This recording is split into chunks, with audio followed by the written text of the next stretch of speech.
sala noa manu lenga ngai o le taiao. Ape o le la ua punitia po I kuao. E sau malua fa asusu I lawa lao. Sa sala le punga la au mata la uao. E dio fo I Samoa fai o na taiao. E amatanga o le asofa a popo o le olanga. E taiao nai matani ufea ngai maleata. E tala le leimu aso o ai nei Samoana.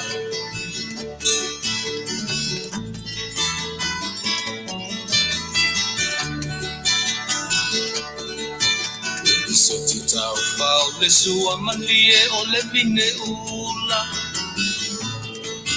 Mapau fonga o le lupe lunga o le moso oi pura. Le langa ali ua kua ina maelo na manongi. E asoko ua koa ina ile Samoa moni. E tio fo I Samoa fai o na taiao. Le amatanga o le asofa a popo o le olanga. Le taiao nai matani ufea ngai maleata. Le tala le lei ua soho ai nei Samoana.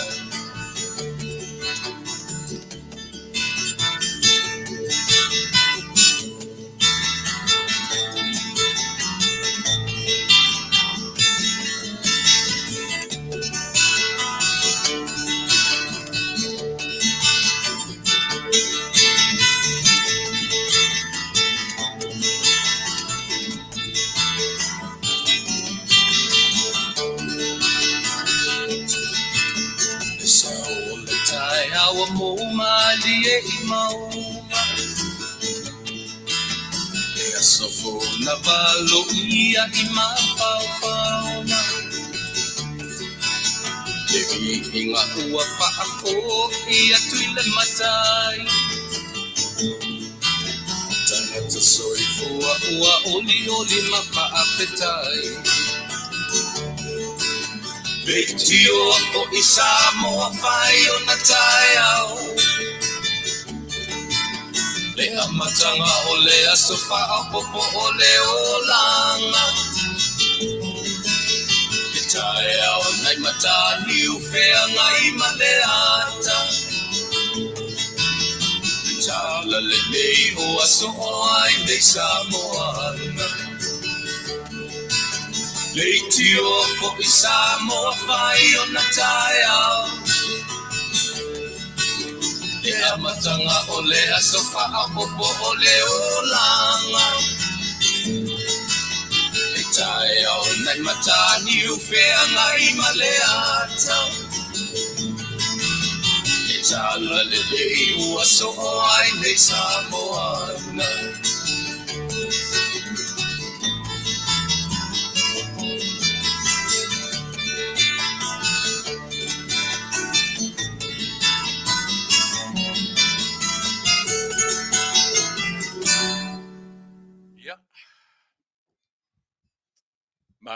Malo le folau Manuia, Samoa Lenei tula le aso lua se fulu aso lua sumatolu, o le masina lona se fulu matasi. Ia ua vai se unga fo'i tātou tele o toe tātou tele o toe whailoai. Ia ngata mai tātou whailoai inga le vai aso lente nei po le aso lua e o le vai aso lente nei.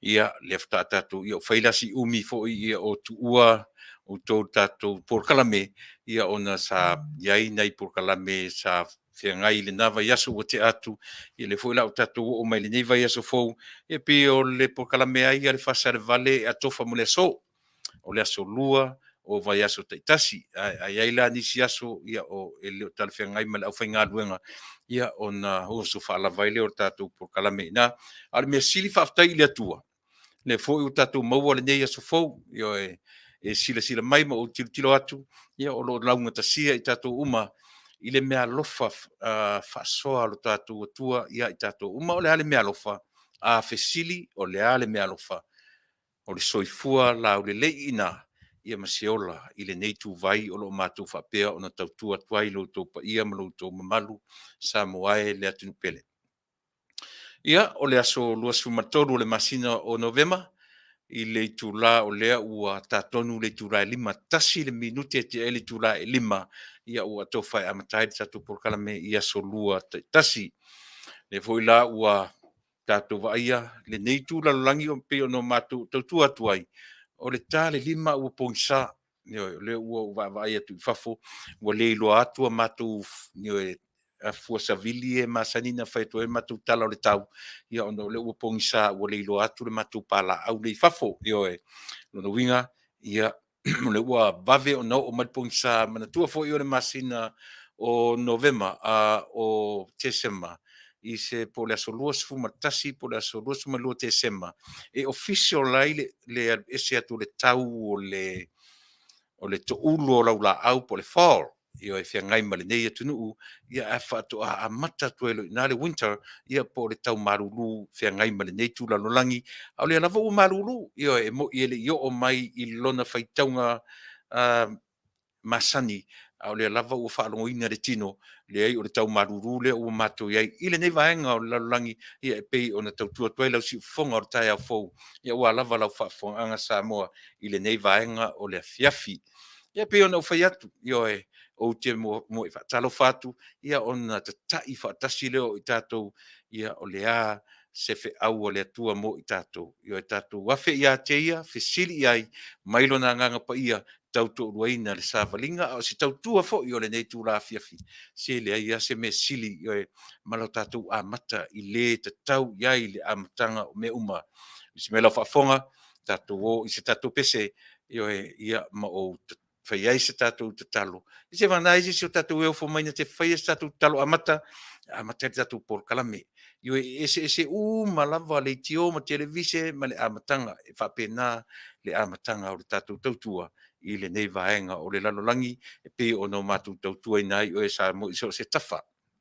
Au se mena whafonga tātou wafe ia teia ia i se pese ia ma le tatalo tātou te amata i se mena whafonga.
Le tua lo matu tama au fitalai mai pea la o fio.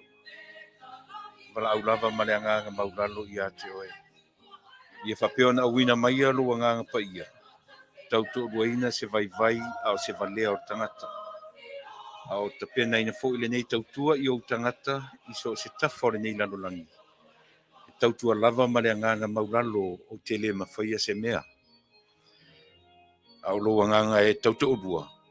Ia e mafuai. Na mala au pea ilo nganga pa ia tau tu uaina se tau nanga a whaia nei. Se ia o lava i na whaiwina le tau tua o le nei aso. A ia maua se au ngā mo i mātou. Tatou malau fio, whanganga neina, a mea se upu ila ungutu e mawhai ai ona o tau tua i a te o e tau wala i le longo puiali ia o mātou tangata. A le wala au le nei tū la wha mangalo le tau tua ma le au unanga. A o te penaina le tau tua mo i mātou uma. I le suafo Yesu lo mātou li i man whaola ua wala au ai. Amene.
Si ufonga matango fie, yo e o le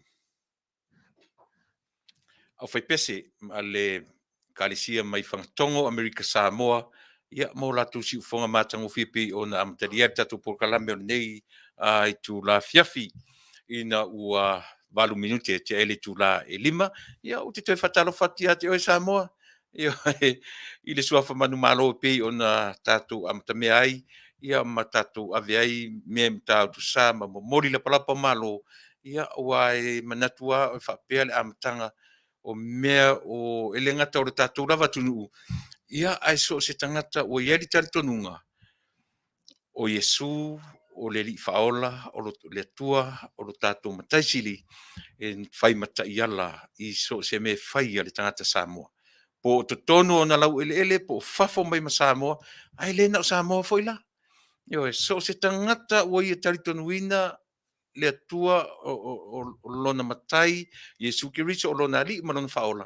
E whapea lava, e lena o le tio foi la nei, yo e whapea lona amataina, so se mea lava, se ia vanga nā se mea ua amataina, e se tapo inga e le taritonu ia Yesu, e se foi mea amatai.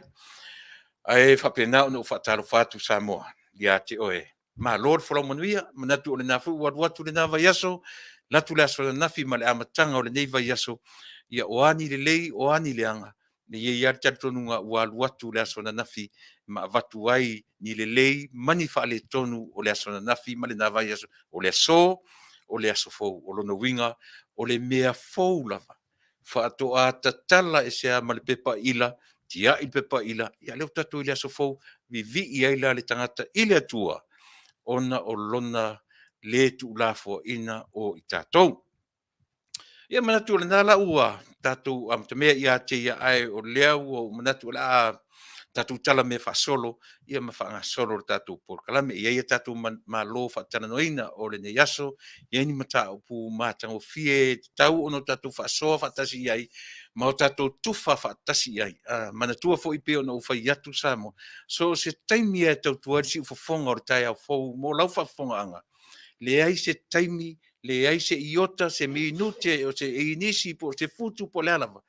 E whapea ne ai la mātou tautua mo e ua atoa i inei i oe se mta o pū mātou titana. O nana winga, e whaalango lango i lou whasoa mai, se silafia ma se loa matou te asama o tuina io e te whaasoa mai ia matou te whaasoa fo na tu whaatasi lea lona winga o se mei titi mai nā o se mei titi mai nei o mai la tu whaatasi e mawai se mea la poa se mea tau whiorolo tātou te whai malanga ma tātou o tātou wanga i atu le whai unga o le nei tau sanga oka e sore se mea avave lea ua toi fiaso toi fitu pe toi valu aso uma le nei masina o se mea tau tia lea au lea ele i longa lava o na uma atu ia le aso le tausanga tu ai mar ke risi masi ma le tausanga fou ma le vava o le fa mai tatu a mata mai le la tausanga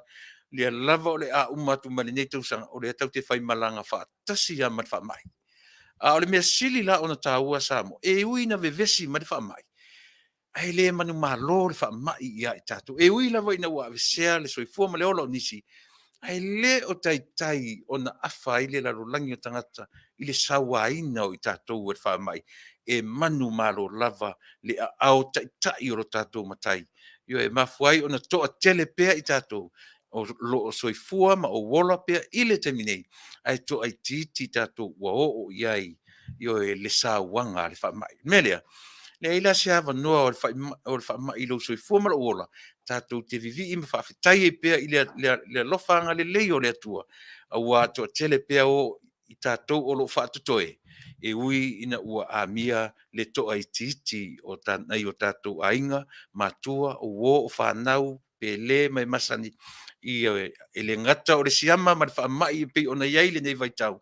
A o whaamai masani, io e mameo whaalawelawe whaafosei, ai sili la o na le mana ia, le nofo reistangata, ma pule fua i le ola o le istangata. Ia pe nofo fua i tangata, ma pule lava i le ola e le o sana ola. Io e. Pei o afuanga uma ia, e a lai ono tātou o i le meta o le OTI ma le aluato tātou ma le lalulangi nei. Io e.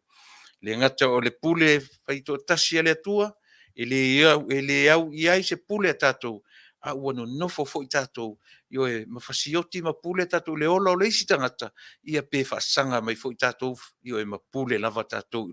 Alini a tātou mea, io e, o mea patino i le atua, a ua pule ai le tangata soifua. Uilea, tātou a mata whapena. O te lemwhai o na ua ese ma le amtanga, mai o le lava tātou te le vai tau o le wha mai, o lea ua wha solo ina o mai wha tasi to i ngā mawhauwhaunga ese. O lea foi ua wha i foi o le taumwhai atu tu i alavea, i ale soifua ma le ola o tangata.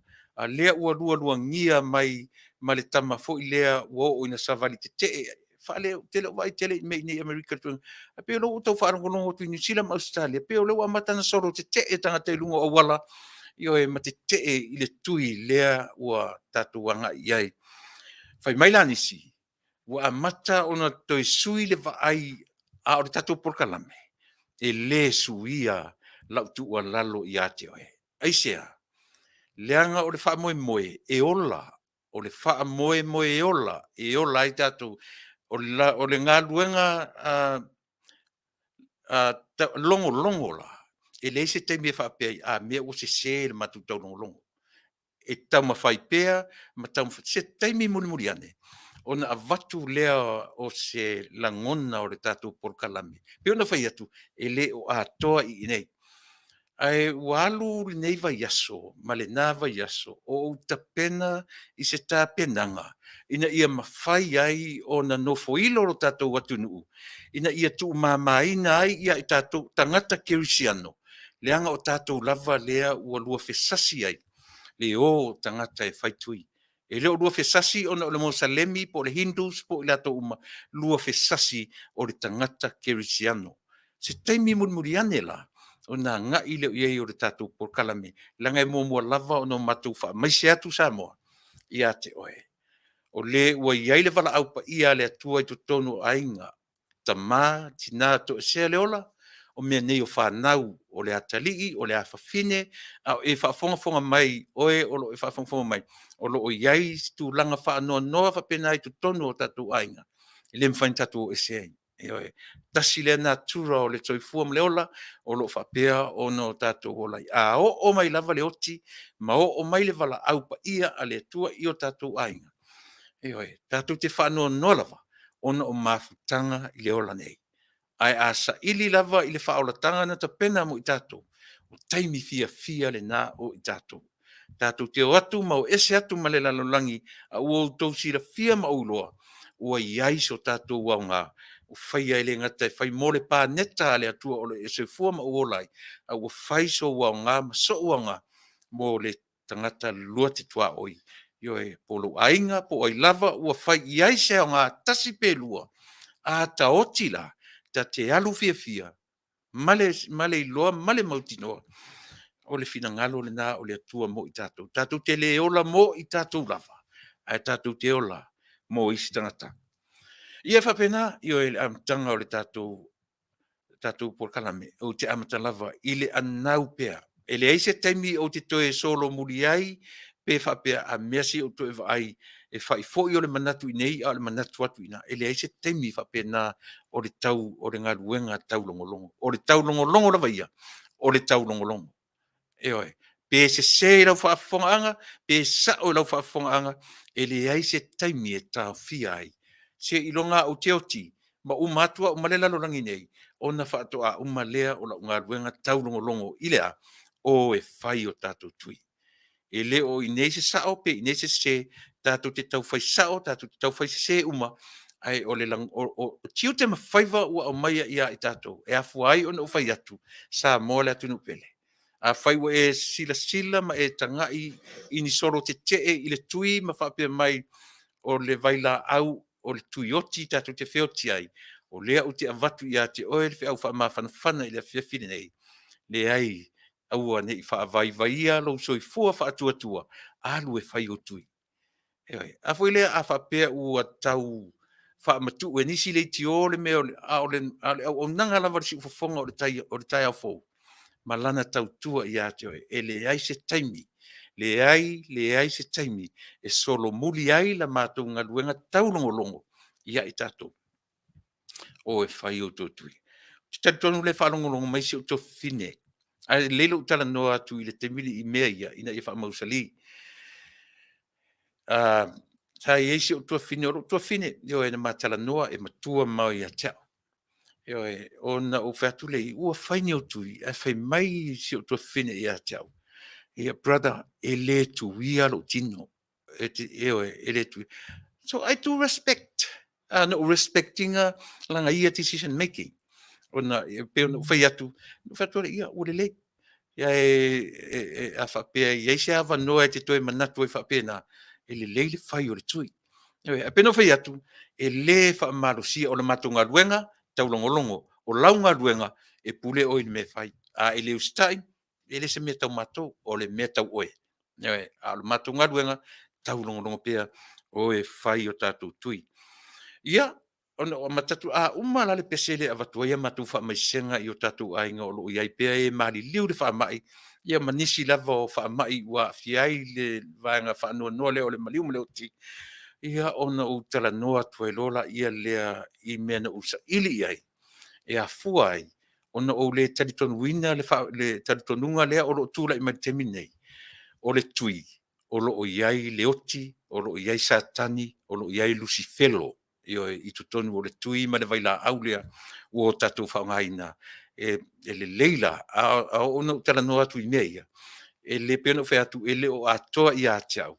Lele va sau pepam sau penny e tau te tala noa ma e take notes na e sila fia le ta ua o le un ta pule le tala noa tu e nga ai mai lava ta toni e ta ua tangata kirisiano e sia ta tau lava kirisiano le e toi pongi sa ai si vai suale ona ole upura le a utara noa tu ai pe a mai a ia le tatu fa mai senga le vatu sa mo le tue a o yai le vainga pongi sai to tonu o tatu ainga i leoti e ona le vala au o le tu ela i leoti i to tonu o tatu ainga o le na le po le alava le tu ainga fa mai a fai o iai whaanonoanga I tono o le peselea. Mātou te au alofa atu ai. Ia vatu ai a mātou whaamaisenga I a te utou, o tamā, o tina, ua wala au I le atua, o uso mtua whaafine, ai maise o le whanau pele. Le ale matua o iai le atari, o le ale matua o iai le afafine, a u whaapea o na wala au iai le atua, I le taimi le nei ma le asone nei. Whaamaise le atua I a te utou. Io o le pese, o maia I le nei vaipuna. Io e tatu te olai. Io e uso mela whafonga.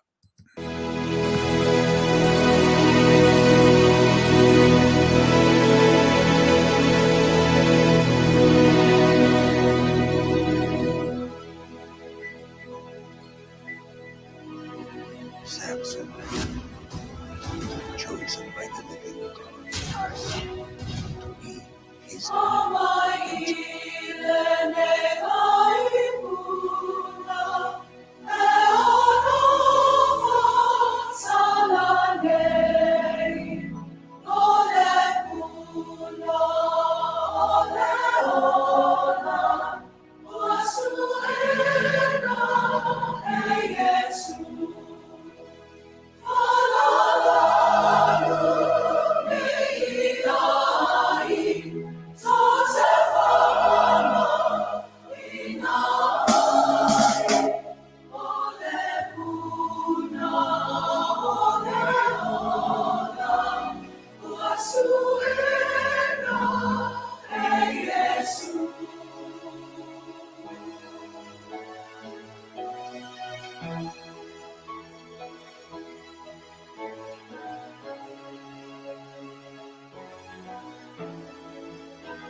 O le afoi pese a le e whakaasa o le fioanga mai whale niu i Amerika Samoa i a matangofie si fofonga pe ona o funa tuai i le matu wha mai senga i o tatu ainga uma wo mai upele mai masani ia o matua o tama o tina matutua le utalavou o whanau o atali i mawhawhine o le tatu watunu ia o whapea ona iai whanoanoanga i tutonu ainga e o ni ngalo tātou te whanoanoa lava ona o le wala au ma le misia o le mafutanga a tātou sa ili lava i le whaorotanga o ta pena ina mo i tātou paulo tātou whiau tātou me whai i le whaorotanga o le tātou talia i o le whiau ma le whaorotanga ua mai i o tātou ola fia lava la ia lea iai o tātou se iai o tātou whaale tonu a tātou malanga lava ma le mautinoa le whaorotanga ua whaia mo i tātou i o tātou talia ma le whaafetai nei se isi me sili atu nei lo le na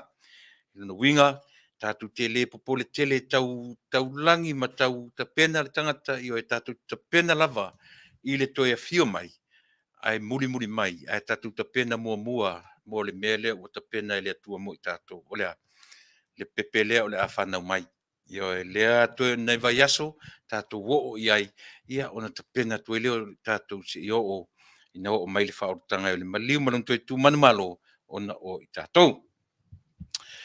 Ole, siio u te isi asi mele o na tatua nga i lole le tatu mta upu o le yasu aili o mai tatu malo. Yo e.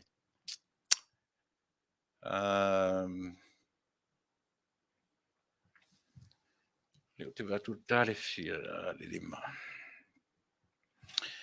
O le upu le eve vesi e tatu o nu teminei. O le tautua malea, le mei e whai e whamasinonga le matnei. Monotanga. O le tautua ma le monotanga.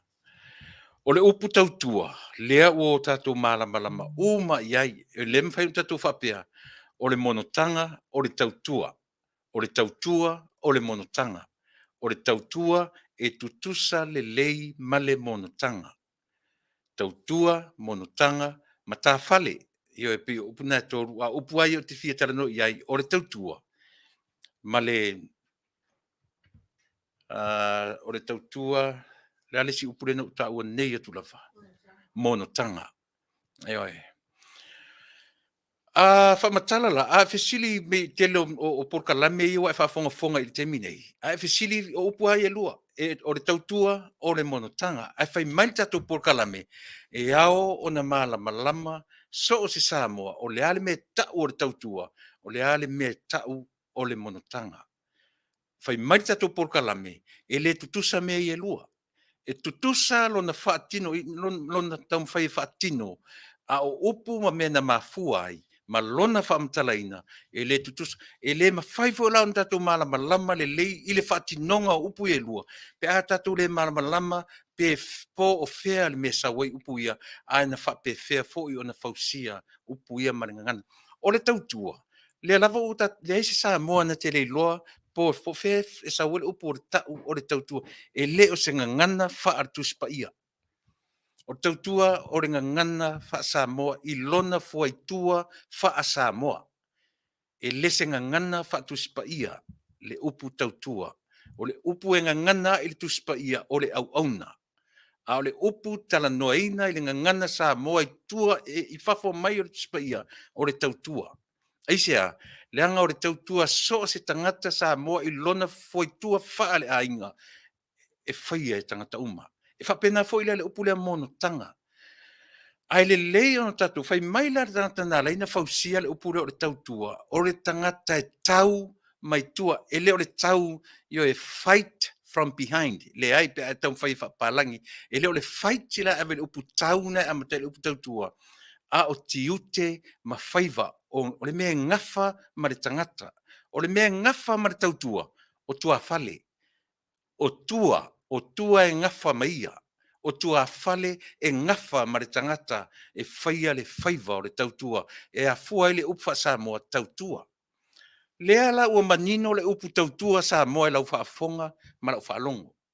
Aisia, langa lewa uma na tapena le tangata Samoa, mai loa le me sau le upu tautua. Leo o toi whaamatala pia, o te whaamatala atu le te mine, aua lewa na nofo inama e sila fia, le me sau le upu. Aisia, ua whaamatala so, whaamatala, lo latua i lea mea whaamatala, o whesa le upu tautua, o whesa le upu taulanga. Io, walau vivilu ai eo, i tamaiti umana malama, o whea le me fausia mai ai le upu tautua. O le tangata e ngafa matua fale, o le tangata e ngafa male tua fale. O le wha moe moe o le tangata e le lei lona ngafa ma tua fale. Sao fai ilu ma fale. Ile ma fale fea, ile fale tele. E sao fai ile fale tele le tangata e le lei lona ngafa ma tua fale. Ngafa ma fe au. Ngafa ma le ioe o taimi o aso uma o lana tautua o usu le maumanga. Sao fai le saka fai le umu a ile matai. O le ngafa e ngafa ma fe au I aso uma. Le soi fuana. Fa fe fea lan tatu fa matala le monotanga. Pe a fa pea o le o tatu fa matala ina le tautua. O le a fa pe fea tatu fa matala ina le monotanga. Pe a fa leo uma ma mai an tatu fa matala ina le upu tautua. Pe a fa pea o lea mai tatu fa mai e tutusa o le monotanga o le tautua. Fa pe fea lan tatu wa leo fa matala so o le tautua. Pe fo ina utu e tam fai fa matala atu. Ai fa fe fea tatu fa matala ina le monotanga. Eoi. O le monotanga mana tua foi na mai palangi ma tam fai e whaamatala upo o tato ngangana I le ngangana tusi. E le whapefto a whai a le ngangana wa lewa o na iai le tato ngangana tautala. Ai le iai se tato ngangana tusi. O le winga la leo tato Polokalame. Lea o mawhai ona o tato whaamatala ina le ngangana tautala o le tautua. Ma lana ngangana tusi. Whawhewhea le montanga. Leanga o le lava e o I le whaitu la fono a Samoa. Nā tu tele o manino tele po whea me sa wale montanga. A o le whai atu tatu Polokalame, o le tautua male montanga. E le ni upu na nofo le atua matuli mai mase a ngelu matato. Ye ai. E le nofo le atua le tautonu e whape atu kapilielu, sau e lele I la lo ma upu ia tu ia mali e toa pe tu ia Samoa na mua. Pai upu ia whaongai la to, le ai. Na au mai e le atua lo tato si o manga.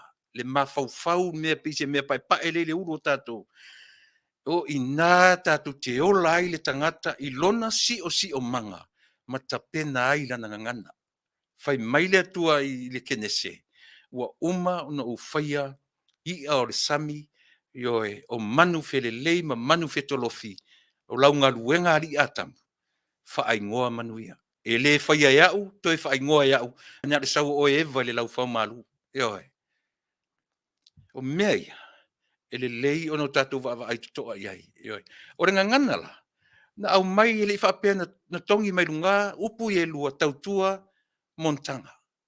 Na ngā lue I ai le mawhau o le toia ina Samoa, malelo matua Samoa, a fua mai a o siro Samoa ele I o mai tausanga e whai ai lo tātou atnu ioe mamalo o le Samoa.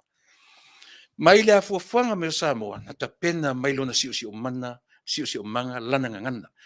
Le ala o tātou tala no le upu tautua, a lea sea o whaalongo o tala noa tangata, o fesa wale upu le montanga. Ai a tātou o fo I wha maunga a pālangi na urua I o atu I Samoa. Ia, o le monotanga. e mawhai o na whaia e tangata uma. Ioe. O te sira fia fori tala fori le sa mo e whai mai, o le me whai e lo lima tau matau. Aua ne i loa e lo lima anga vale. E se fo ile va ai tatu Polokalame ile na fasi foi tau o te paia. Ai sila sila la ile upu le mono tanga. E tai fa pe nalo na winga Samoa. Mono tanga e tau fa pe na le winga o upu olea. O fasi umino utar no mo mua tu le upu le mono tanga. O le upu mono e mawhai ona e vai le upu te pe whera o le tautua le tatu tana. O le upu o le mono tanga. O lea ua tu i ele upu ti anga a e wha nauna ai le upu mono. A le upu mono e mawhai ona i ele upu momono. E le o le momono la o le whangu. A o le momono o se me te tau mwhai e wha ofi mai. E te tau mwhai e momono mai ti ngā lavana i lo o le me sao. Pele sao foi. A tatu te tau mwhai e momono. E momono mai sao e sao le upu lea o le mono. O le taua la o le tautua lea. O lau tautua mono mono. O se tautua e le oa. E tau le, e le se leo, o lau tautua mono mono o na whainga. O le tautua e te le whapeo, la e ili se puma e whapea atu, tato nu ue, le povi leo o watu e whaia, i le talia li sua, tato le ai. E le whapea nā, le upulea o mono tanga. O le tautua le mono tanga. O le tautua e le whaale longa. E whaale ai tele sona leo. O le sa ilinga o le sa o le upulea o te taumwhaia ui e whamtala. La matou pito la au. Na au mai fo ile malau pito la au. E a toa i ai i o tātou tiu te mwhaiva. O le upu tautua. E tele upu le lei e ta uai le upu tautua. O le tautua tua vai, tautua toto, io e tautua, o le ale to inga tautua le lei. Ai sau ai fo la male mea tau lea, tautua pa o. E iele tautua leanga, e tautua pa o, tautua tua vai. E sili la ona iele mele tau lea. Tautua fia matai. Tautua fia matai. E tanga o la whaongale upu lea o te taranto, o le monotanga. E te le mau, e te fiu e whaawasenga me tau le monotanga tua vai. Mo a tanga, a monotanga, whaamatala, se upu e whaamatala i upu monotanga. E le mawhai fui on tatu whapea, o le monotanga fia matai. It doesn't make sense. E le mawhai o na tupu le upu le mela le tam whai tueta tu Polokalame. Nanga e o au whai whatula fono i Samoa. E te tau o na wawai tuto ai mea ia. E leni upu na le lea mai le langi ma whapea mai whaonga le ai o upu na whau mai fua i le si o manga o le tangata Samoa. Le si o manga la le o tangata Samoa. O le monotanga. O lau tautua le leoa. O lau tautua mono mono. O le ale te me whai ai e te le ilia se pū mai walau a mea o le mea lea tatu nu ue tatu ainga mea le o whai atu ai. Mea au le o whai atu mo tatu ainga. E mafi te le ai tangata ai tau malele e ia ule tau talatu. O wala a uola e lo nuu. Sea u whaalongo upu lea mono tanga. A whaato a maua lau e whesiri lor tangata. Oi kalo whai. O whea o yeisi lewa ata te le vai mai. E nofo i New Zealand. E nofo i Amerika. Oi ale ai tau mawhai lava e whai maila na mono tanga. E mono atu lava. O lona winga, e iele temi e whai ai, e iele temi e le whai ai. A ore tangata ai e tautua e nofo le ainga. Le ai se temi, e tatou te whape, ua misi le mele. Le ai se temi e ala, e ai tangata whapea, ua le alu utae, au mai se me ai e whangai le ainga i le so. Aso, fitu aso le vai aso, o le ngā luenga le tautua. Le ngata o le whai o whi au masani.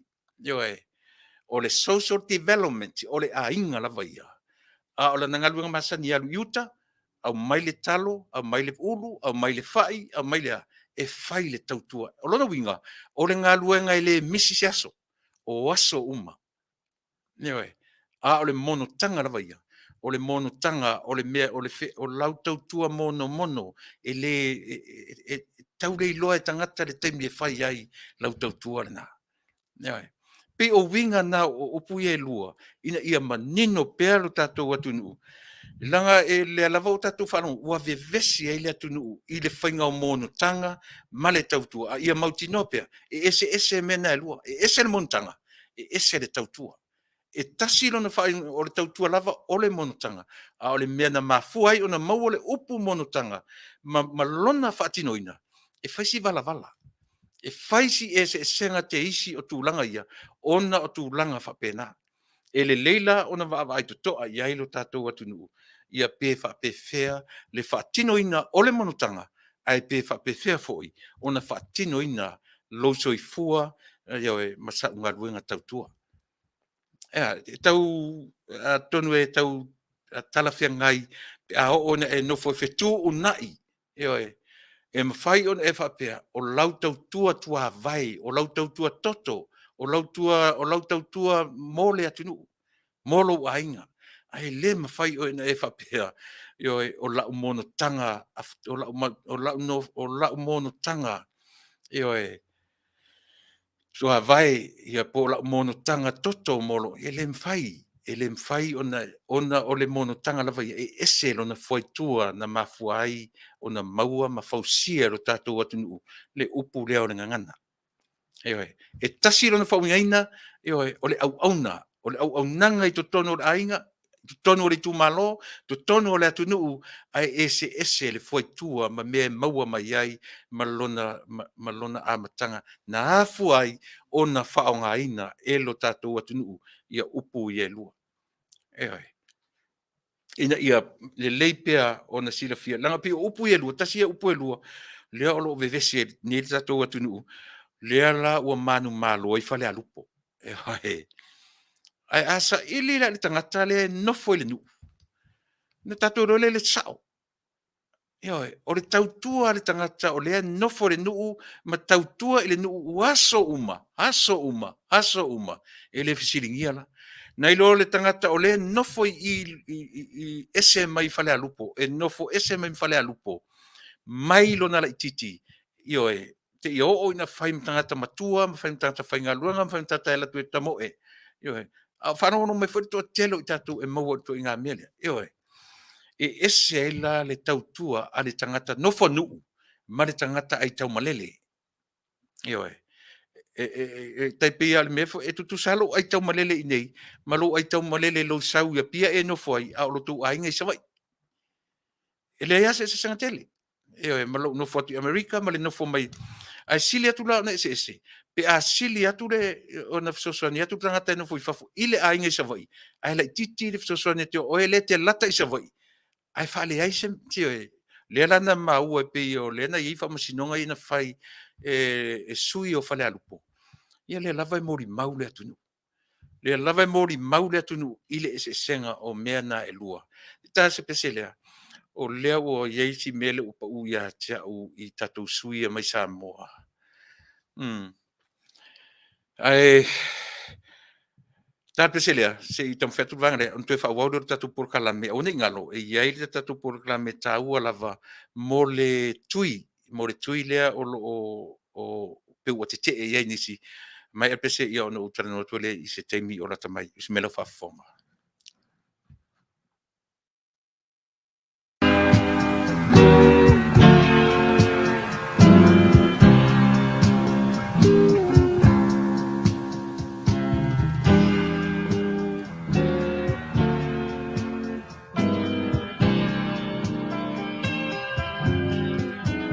La ulupe o maluana e manusina o le fuana na faalele au tala nusa moana wafu imalela o ni benata faailo le lolo uamasa le fui hile na faia mole taulana o te ioe maamele e sinilo tau i penina e te a fata wina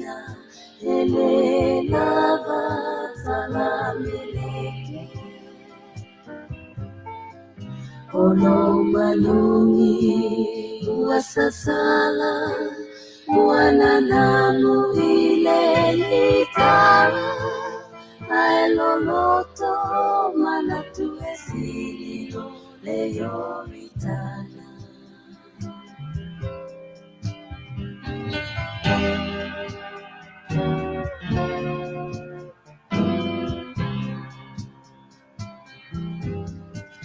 Afaitala swaina ita ona waliua ni filifilina manatua natoeliua leva iosila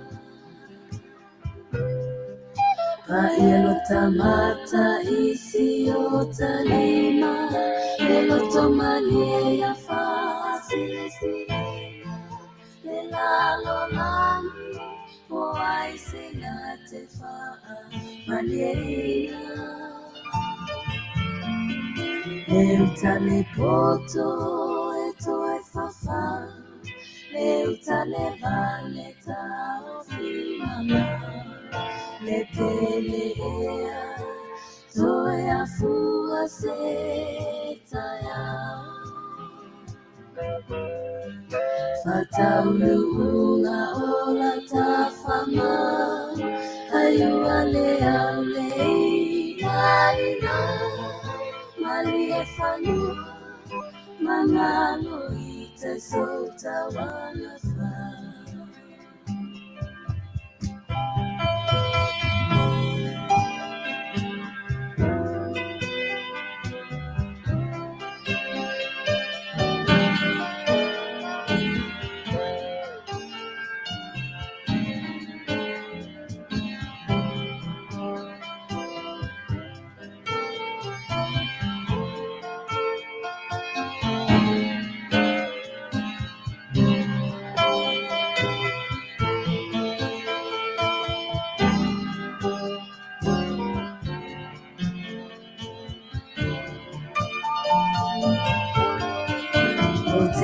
Ioe maane esililo tawi penina etele afa atawina ele lava talaleleke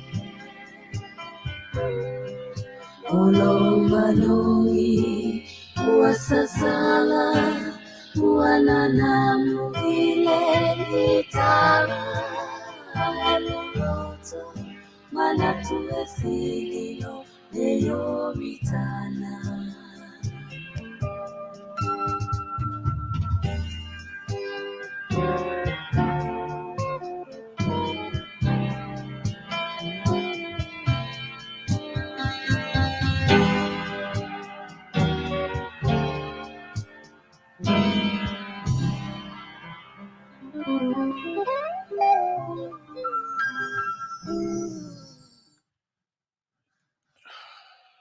Ia.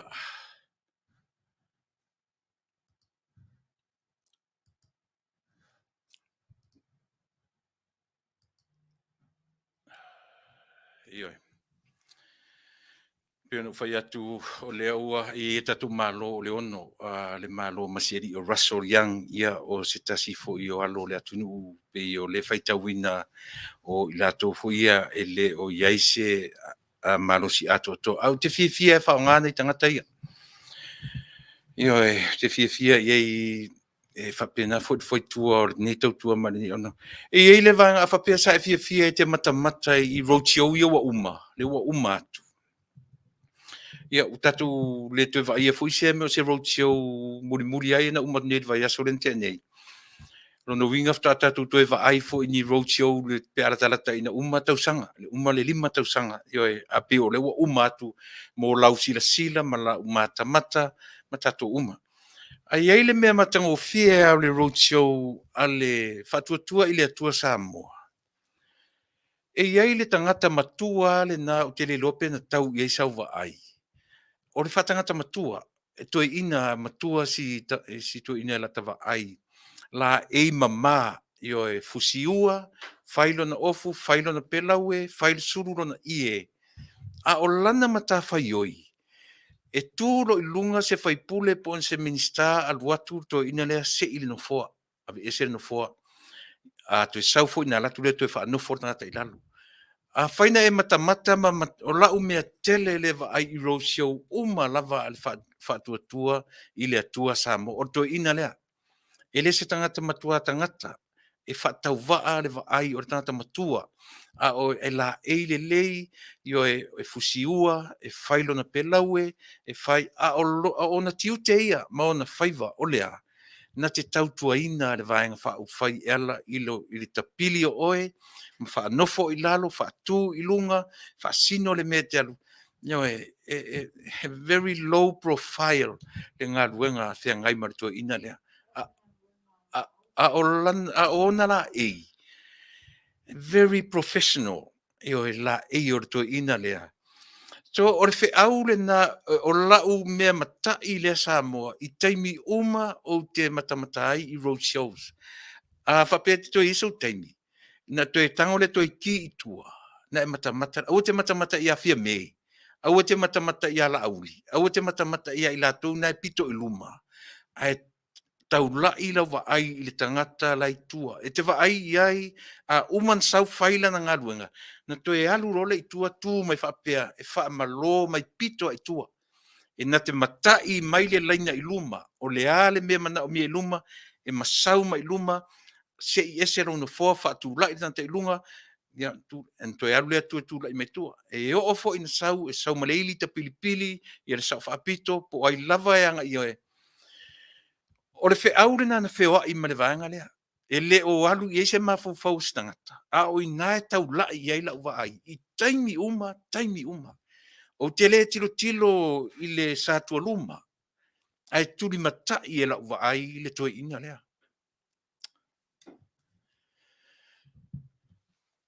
E te lore fe au te le ana au mai.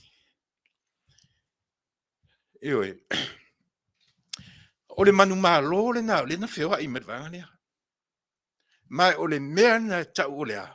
O ti ute ma whaiva. E whai I lalo. O lalo e maua ai malo. Na e matai le, o le whea na whea ai, o whea le meo I ele vahanga lea. E o ma le whea lea, o lea, o le au nanga, le mea sili o na tāua.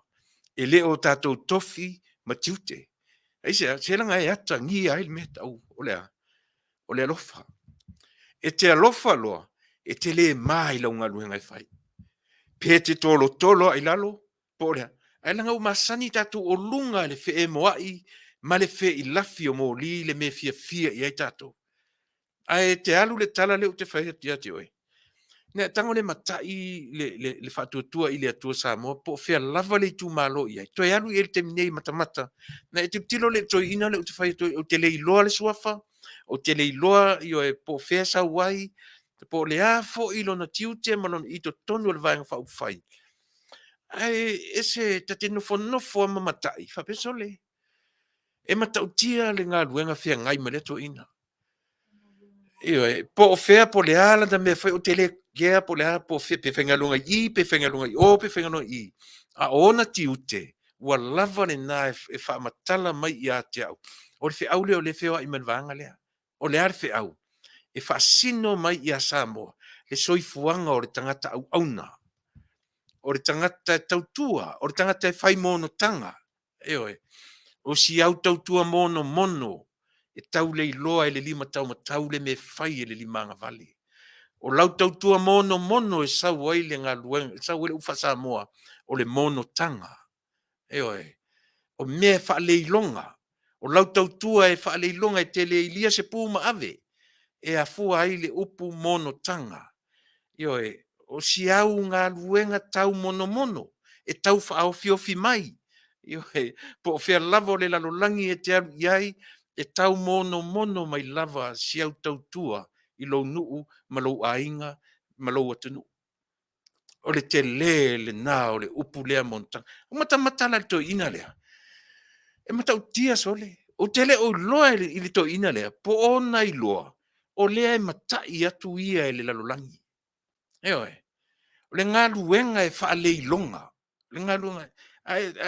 te toe alu I lau tala le te le maua lai le si tu le to inga o le si tu na na watu a sa fa loa ai serve atu tangata a o le vaenga lea e o atu lava ma a vatu le fe au e mata I ai Samoa o le ar fe au a fai o le mea na tofi ai oe o le mea na tofi oe te tu ma e ngalue ai fa a maoni I ai o lau mea telele na vai to ina lea a tonu ele ango I ai lau tau vai ai so se mea la vai o I ai le vang fa au fai e fa le alu tele lau vai I afia me la uli ma la to uma a lau mea tuli matai lea o le to ina lea mai o lau fa le a onga na o ina ia o ila e ele fa manianga le tua io o le fa le a onga na matua I tai ai o le o to ina lea e fa le ilonga lana mata faioi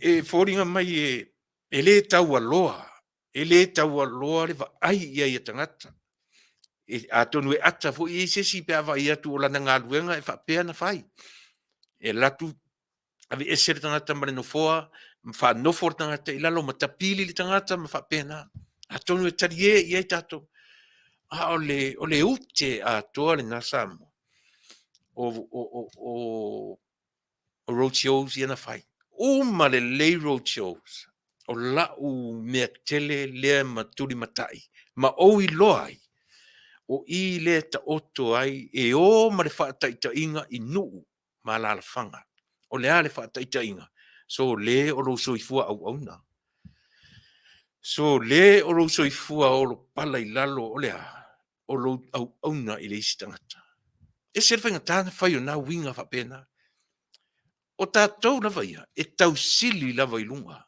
O lunga lava, e sa ili ai ia vi inga o le tangata. A leo o whai atu ia te oe Samoa, to e fo I mata routio langa, leo ta ua uma routio ele to e whai ia.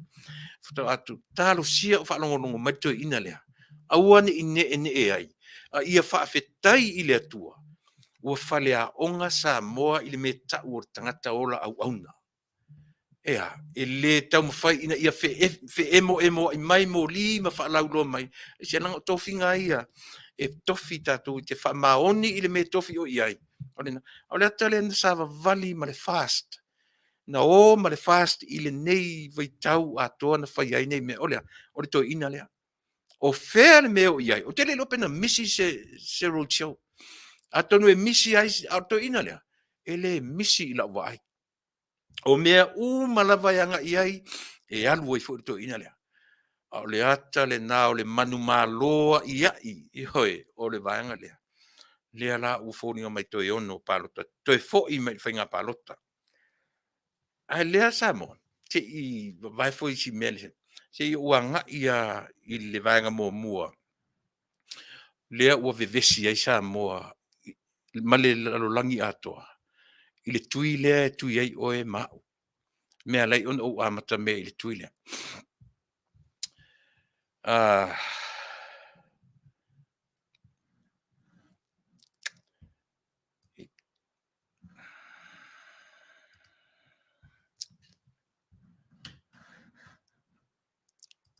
Te kam whai aku nā o Mr. Tamasi.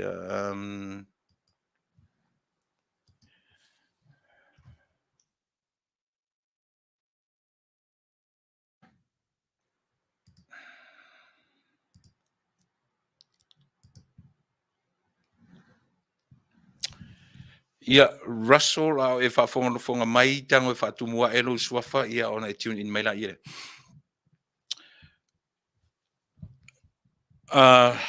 Nalu neva ia so o whaila o research, o ma whaila o sa ilinga, I le mafuanga, o vi vesi ele la rolangi, le tui lea, tui e tato. Mai le ilo tara noa tui le vaanga lea. A tonu ea o ngā, I lo taratonunga, ma lo taratonunga. I nei Amerika. Na tula I se whawhine, o le ngō le whawhine o Melissa Strickler. Lea tu te sila fia ma tatu loa umalava. O le whawhine lea na ia ili ina le pū ma tau alanga I le lalolangi. Ma whaai loa I po la tau ia o ta ua o whistleblower. O ila tu le au wilipu ia. Au Fasa moina o le au Fatuputala. Yoi. O whistleblower, o le whistleblower na o le ngor fine lo Melissa Strickler, na ia tu alanga ma se le lalolangi, yoi. O le former employee a le Fasa, yoi, mele la tuele vai la au sanga lue i tonu o le Fasa, le fafine lea. O na ngaluanga la Melissa na fai, le leile tatu fonga take notes pe ngaluanga Melissa na fai. Ua ia whaalau I loa I le lalolangi, the one of the ingredients o le afoi, o le vaila au lea. O le hale ingredients lea, e ta ua o le SM-102. O le ingredient, o le mea kau, o le vasenga, mo le fatty oil, mo mea tau ngao, e iai le SM. A o le ngaluanga la tina lea. Ua ia whaopopo I ai ma le upu lea e tau luciferase. O le luciferase ua nofo le fafine lea ma whaopopo I ai I ingredients o le vaila au lea tatu I ai tatou. O le luciferase ma le caffeine oxide. O mea I lua ua nofo le tina ma whaopopo I ai o lo o iai I tutonu o le vaila au. Ia o lea ua o vai atu ua ngai mai le tatou Malo I nei tū Afiafi. Ai lua mai whangata mai kina o tano I le vaenga. Watu le o vai atu ua ngai mai le tatou Malo.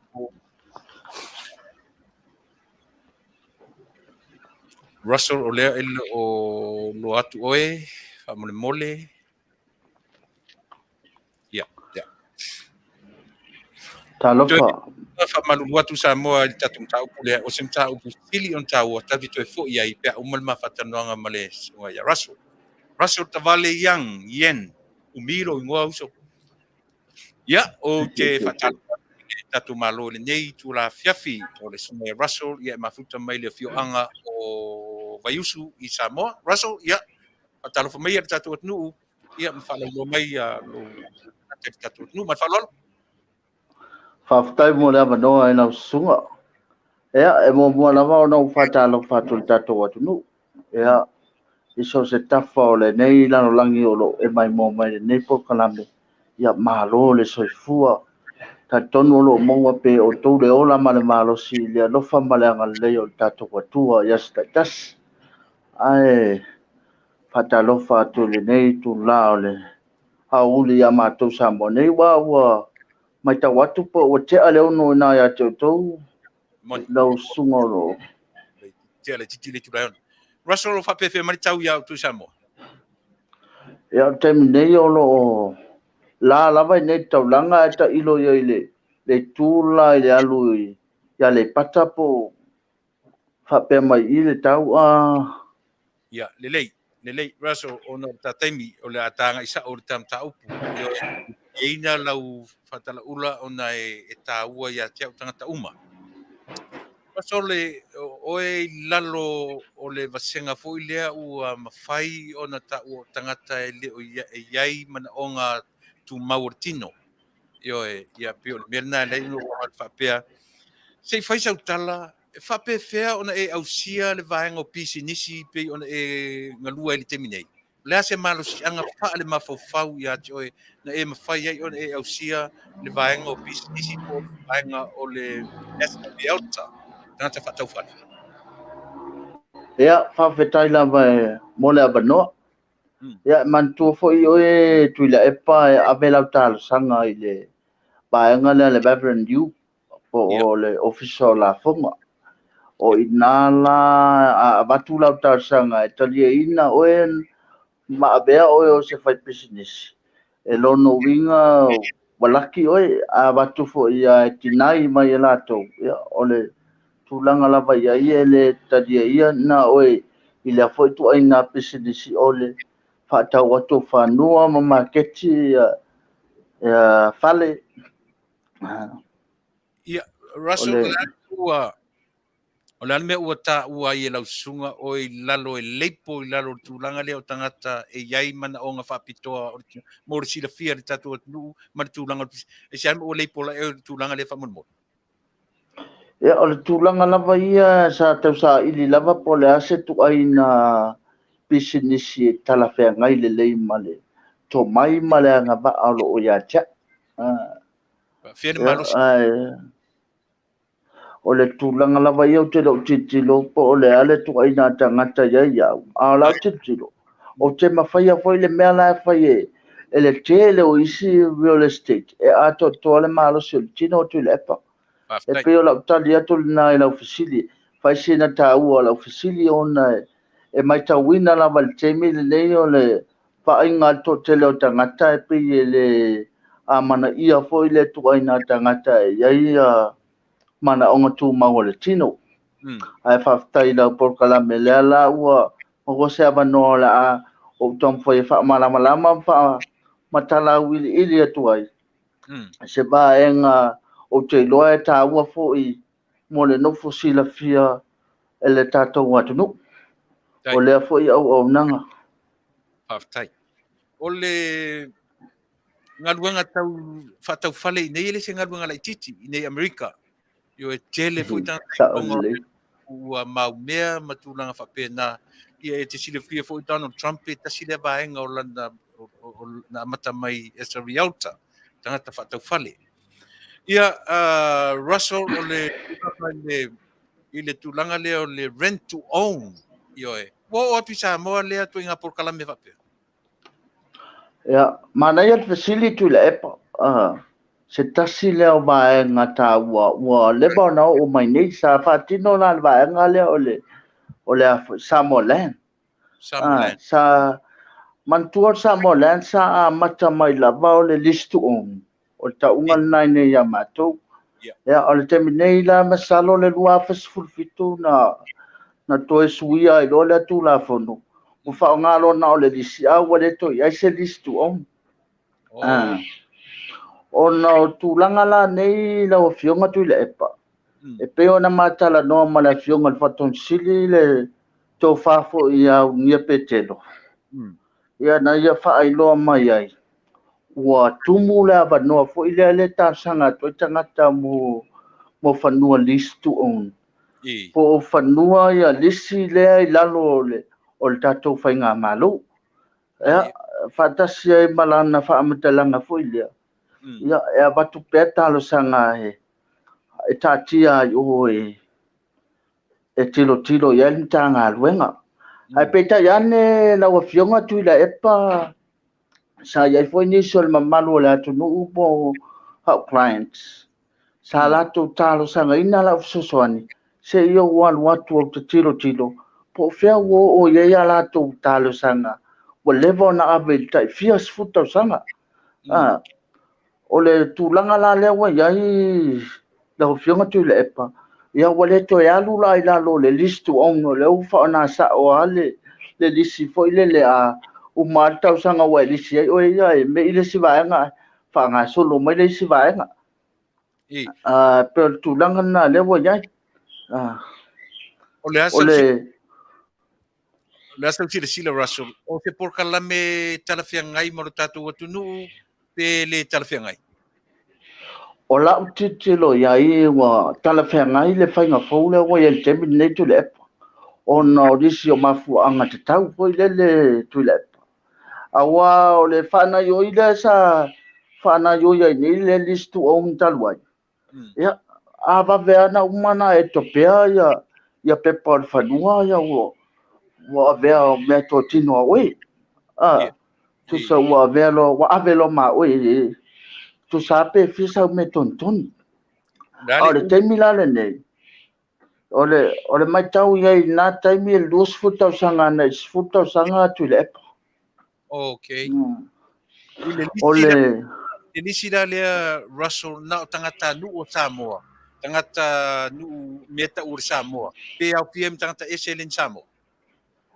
E au fia I lava ma tangata ese I lau titilo iai tuai nā tangata fo iai la tō pito a whatasi bala o whai Pisinisi. e la una mai tau atu iai. O le isi vaenga Tuilaepa o te fia whaelua atu le so. A wā le tele na pisa al tātou atu nu. Foi le whapea o whanua nei whaalanga nu. O lea o whaatau I lalo sainga. E whaena o tali atu whapea Tuilaepa I le tūlanga lea. E le mawhai o na whaatau e seni customary land. I lalo lava I o le tūlafono o le customary land. E pui I le ainga poto.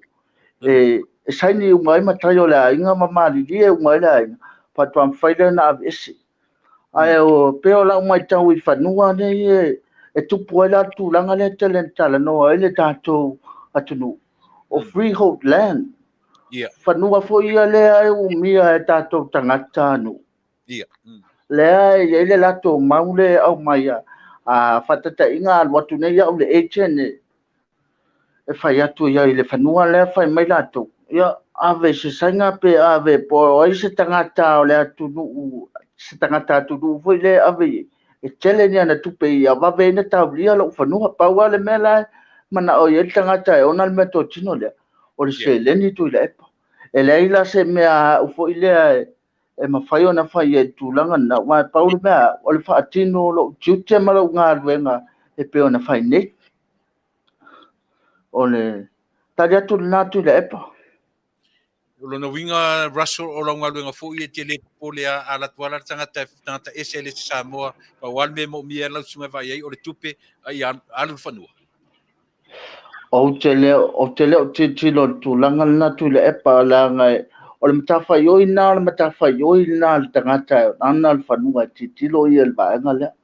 Awa ia tea ula ia whape sausesi ia tea u e mana o le whanua lea paula ngā luenga au o le ave iai ai se ia ufesilingia mua le ouna o le whanua. Pe marie iai, pe le iai.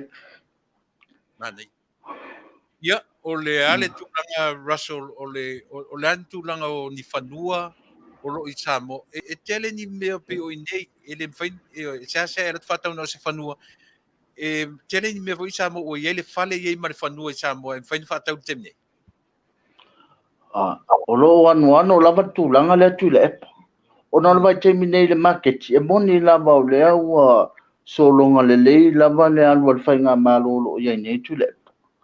Ia e mai tauina lava se lava tu aina pisinisi o lesi tu aina pisinisi e lati ai lava le tu aina si loule ia mai te minei o lesi foi tu aina pisinisi e peina ia lau tamale tal no atu ia e makuale laki ai faisina umio se teimi o tau ma kekil fanua ma alu lo te taimi foi le tau fa mata ini sel mamalu le atu nu e o mana na o se fanua o le tūlanga tāua Tuilaepa sei toi whaamanino atu an tūlanga lea. O le tūlanga tāua e peo na whesilingia foi e nisi. Ua o atu nisi ua o ese la tau tālu sanga sa avele. Salasi po le Samoa land. E tusa e mo la tau whanua sa tālu sanga i le nisi. Sa ese tasi o client na Fasa mai tūlanga lea ona e o atu whai mai ua wa ave ese pepa o le lato talo sanga se lato whanua. A ua umilan tatia wa watu reisi tamari sa la o fantasi al watu mawalon whanua. E alaile to e mongo ia. O tūlanga lea whapea wa tupus tūlanga whapea. E le lei lava la lea ngai sa o e tala noa i le afo, i le li polisiki. Ma fisiliki ai le vaenga. A wa o tūlanga whapea e tau whaosa masasalo ko i le atunu umpo. Po le ia se whai ngā teni o whai e tonu i le mele. A tonu e muri ane o na ia i leo o se su e ngā whai ngā maroro o ieni. Po le a tonu ale mele a leon tupu tūlanga lea. A wa o lea wa whamai nei se taso tamari I Tuilaepa. Wa mana o le taso tamai tai tonu le official Samoa. Se ia se toe whaafo I lana lisi e alu I le toa I ngā lunga lea walua nei taimi nei. A o ia sa tālu sanga le vai taimi o le listu. E le mawhai la na o talia tūlanga lea.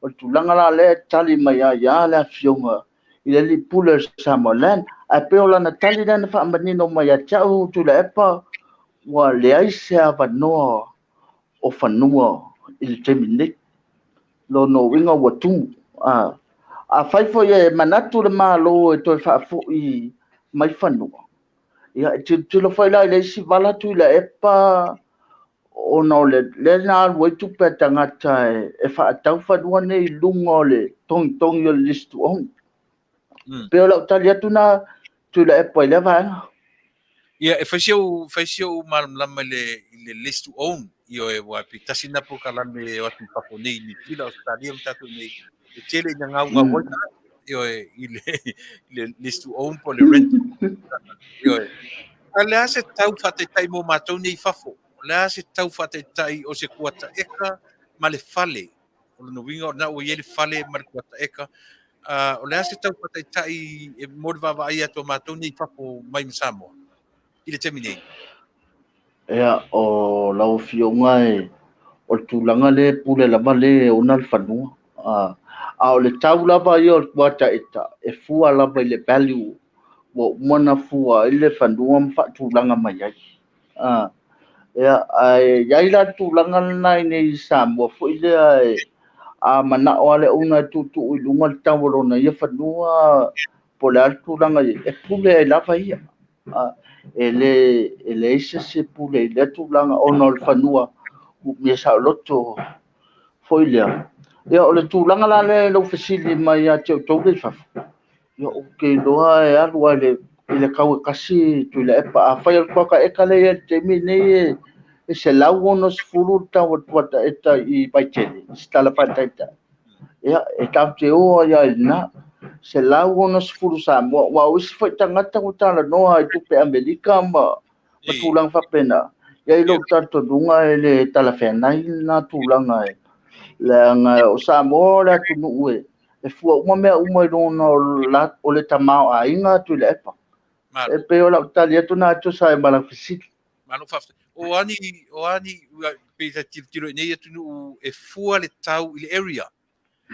Io a area lea e te tau na launga tasia uma tau o fale. E le ai se fale matua me i pa pe i pa pa e ai fua uma tau o le area io e folinga fa pena. E le se fale o la matua tu sa pe ma nei aro na fausanga me fouru na fainga. Ai pe launga tasia e fua fa pena ia tunu nei. Ia o tele bola pe fa fena fua tatou Samoa pe fua i le latalata le town area pe fua le mamau tua po la tuinga le se mo le fa fonga tu Samoa sa o le leila o sauana Tuilaepa i tulaga lava ia o fanua tautaulaga e talanoa ana i le pilionga o fanua ia i tua atu ma le taulaga ia e talanoa la tamana i taiafe monkupu kai se lau afe montupu taivalu sefulu afe Tuilaepa ia o e via la le iai a taulaga ia o e via la na talanoa i le milionga ai peita e iai faamama avega pe a faapea e lalo mai le wa e talia e le ona le fanua se tu lalo le iti ia se tutu i foi lalo pe a faapea le o le taulaga ia po fea foi lava le tu le fanua Tuilaepa e mfai au tupu tulaga le a faapea lava e saunoa mai le e ona le fanua o le tulaga lea o le a alu iai lona fanua e le alu le value ae pule ai le tau tulaga lanā la iai Tuilaepa e taute o lava i le tulaga lea Russel ono nai te talanoa i mea tau fanua o mea tau fale tau fanua la lau sila i le RTRO RTRA 08 te ngai ma fanua o Samoa ia o loo solonga lelei ia i le tulaga lea ua iai nei le taimi nei ua le ua suili faiga malo o loo mo tele mea ua amata ona suili nei taimi Tuilaepa ma o le aluga ia iai e le o iloa iai pe tumau ai pea le lelei po le ala tuuaina aluga iai o la ua na titilo le taimi ua tele na so'ologa lelei mea uma ma o lea foi ua talafeanai atu tuuga ia ua faatatitia le faiga malo fou o tala whenai foi mo tangata la tele wa tutusa ale tala ma o ma tala ale matiba mele wa ya nei o Tuilaepa la wa tilo le mena te fsili mai ai wa ule au te fataua fale ma keti fanua ya wala tito o le o so longa le wale to ye ni tulanga fo ye ta bibilo le situ ya o le wa so longa le ya me wa pa le me ya tatu tutu ma pel tatu on sa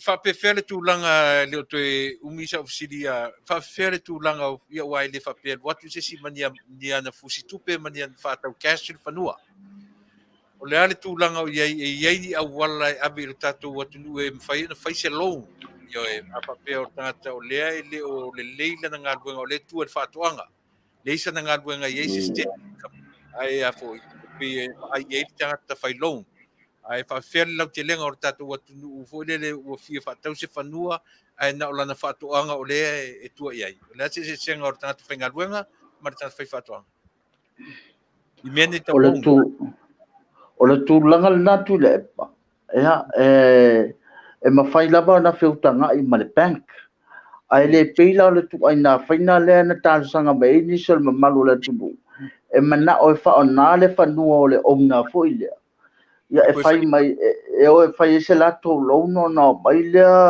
to e ave tu pele ona ele ile mato talo no anga ma le mato feutanga ina fo I ma le backman mato fa tono wala to ta wai e tu sa uma le au fai lo ni le au wala e uia tu ai ele pe o ina fa mai ya ia fa le fa pitoa na o atu fai ele lo no tu poile o le tu langa ai na o ta vale fai tu pol men na ni sa mo tu le pa atu langa I fanua e cha na ia le bank e fa tala no ai la muta ile au wala e tasi le fai e lo na ale au fai sa fanga ale tunu Tuilaepa malo ya e inisi me ta ua o e fita no ye o le isi va nga Tuilaepa o la u real estate le te min nei le lebana na amata ile ua felu se fulu ya yulai o mai ta wina lava le tele o fa fita uri fo ile nga I mai fo ile mamalu le atu e talo sana ina ne ala tu fanu ya o tau ya ila man tu langa na pe wale buli muli ta ia la te tau na uia ai pe fo ile no was we mal mena wa against my yacha wo lele malo disability Tuilaepa elena tia tu langa la Tuilaepa o le sila tu langa le fangita de langa luenga ona o le tu langa le ba ia tato wa tu fo le I le tu langa fo yo lo disability ai mo lo sila fia Tuilaepa le fango fia na langa le o te anu le taxi e fa mata tangata ya lela na mata lola fono vai aso le ma fai e losina swinga foile e tatau na e nga I mai mai sau pepa fa mata langa ya cha u mai le bank o fa ma nia sau loan po se fa ma mo o la e sa tu na tupe o na ma fai lo le o na o walu e ave o e fa mata le nga wa ye le tu ina tangata foi le wa ya tu e Tuilaepa pe wa sau ma tu ina tala no ve le o la se manga ya ke wa ye ma ko fia pe le la paulia e mo fo nga le ka o ele la ko ngai tu langa le Tuilaepa o tu langa le na foi le o le ua fa malo sia ile kon kala ke temine Tuilaepa o mele sa ye sa fai me foi le ava fata male alofa ai le malu pui a o le o lo fi sa wa vea mana etene e fa ta wel fanua ya e saini la le fenga Tuilaepa e na ya o mautino e maua ya I le tu fainto ya lu se si agency tu lo awa a fu ye Tuilaepa tele ten fa atu e tam fai advertisement fa ala lo le tele fanua ni se malo le tunu fa pena funa mai e le fai ngofie se vanga na ko tau dia se fanua fa tu amo sa ko bise o le tele foi o tangata wa tātou whesilingia le komisiona le whātau whanua. E a tō Tuilaepa i le tala whātaitai o le lo ia Tuilaepa. Ia, e lau te le whesilingia le pile lo ia. Po le a le me whai atu e lo ia, o le ngā. A le komisiona au, e le to ngia mai sis. E au mai sa o a mai le, ona le whanua pe atau lia lo le whanua. Pe ave ese fo ia. O le tāua la Tuilaepa o le whamtalanga le whai atu. E te taua na ia se lo ia fo i le a le paia ma le lo ia le uma. Ina ia mauti no o lae o ngatasi ma le tūla fono me tau māteti ina o whanua ma tūlanga whapena. A wā o le mele o mai taua nei. Ia ua tō tele ale au le aua whamai o le awa e list to own mo le sila fia tato watu no. Wa le to ia se list to own. Wa mai ona pasia tūla fono ma a mai foi ni se fa matalanga mai la fionga le polisi o le to fa ona ina se list on am fa ona e bala au mai va sota mai au mo sem ta foi te mena us fa no ina o le su Tuilaepa o me uma nei te tawana yesina me to ton wa mai tawina mena malo la tunu mai ansu e to fa mai e fa fu fa mo mo e a foi la no ta lu fa ni me fa Tuilaepa ia esa ili ese len ia au tatou lava ia Samoa e fai le alofa mea uma ae ole tulaga lenā Tuilaepa sa iai foi le autau fa sa e moni e le isa se vale na fai le atua ae sa iai le tagata tau faavalea le maitema Iesu sa ia faalataina Iesu o le tulaga lenā vane foi ia le gagana i le faafofoga le malo le atunuu ia o tulaga la tatou atunuu ia se mana o e vea uma real estate e matitia lo fanua ia te tala le vanoa vala au mai la numela o le fitu lua fa tolu iva o lua po la imeli ia te loa la ta what you stemi pe vala au mai ia se tu mai tasi numela Russel o le fitu lua fa tolu iva o lua Tuilaepa ia lena ua o to fa fo mai ia se o la nele matua le soifua o vale fasili ia le mel na Tuilaepa ia se uma musu o tuilo o talinga i lunga telefoni ta ua lava le te foi fa pesa so le la kiki o kamala ia esa ofisili yo e pe no ofisili na le ia tata le musu mai fia yo e fia tano atu ati oi ai ole ia Russell o le ua tanga i mai le vaenga buli o ta Polokalame ia se vaenga sili ona tau ai mai se fe au mo i matou nei fafo yo e a o tau sa ili atu i Samoa le ani fanua tu la lata le taulanga le ani fanua o ava no le teminei o i mani fale i le whaafonga atu Samoa atu i na tala lova o atu le whaatau fanua i Samoa na paul fanua faftai Tuilaepa mo la ofisili Tuilaepa ai na le paul fanua le te lo fanua ia va no te mine o fanua ia matou e chen wa fanua mi sa loto ele lalo fainga o se fainga malo Tuilaepa o le tulaga la na fa pe wa bisi mai o le Samoland ia o abanoa lava matou nei agent po wa fo ia e te bala au mai ai e mo so fanua wa le ia fanua nei ia matou ia fai lava to fa se fe utanga ina tau fa pa ua i lalo tau na ia fa pe na foi ona fa ma de ina ia le foi o lo mana as fanua po o to foi nei fa a wa le ta ua foi o le mai o to nei fa to fanua ni a to o mai to te le o mele ia to wa na to mai to no foi to fa le a o to fia la fia wa le si mele ia ta to mai fa ia e mai a mana o foi le fa tau mai se fa le o ia fia malu ona malu ia tu langa la na ta fe nga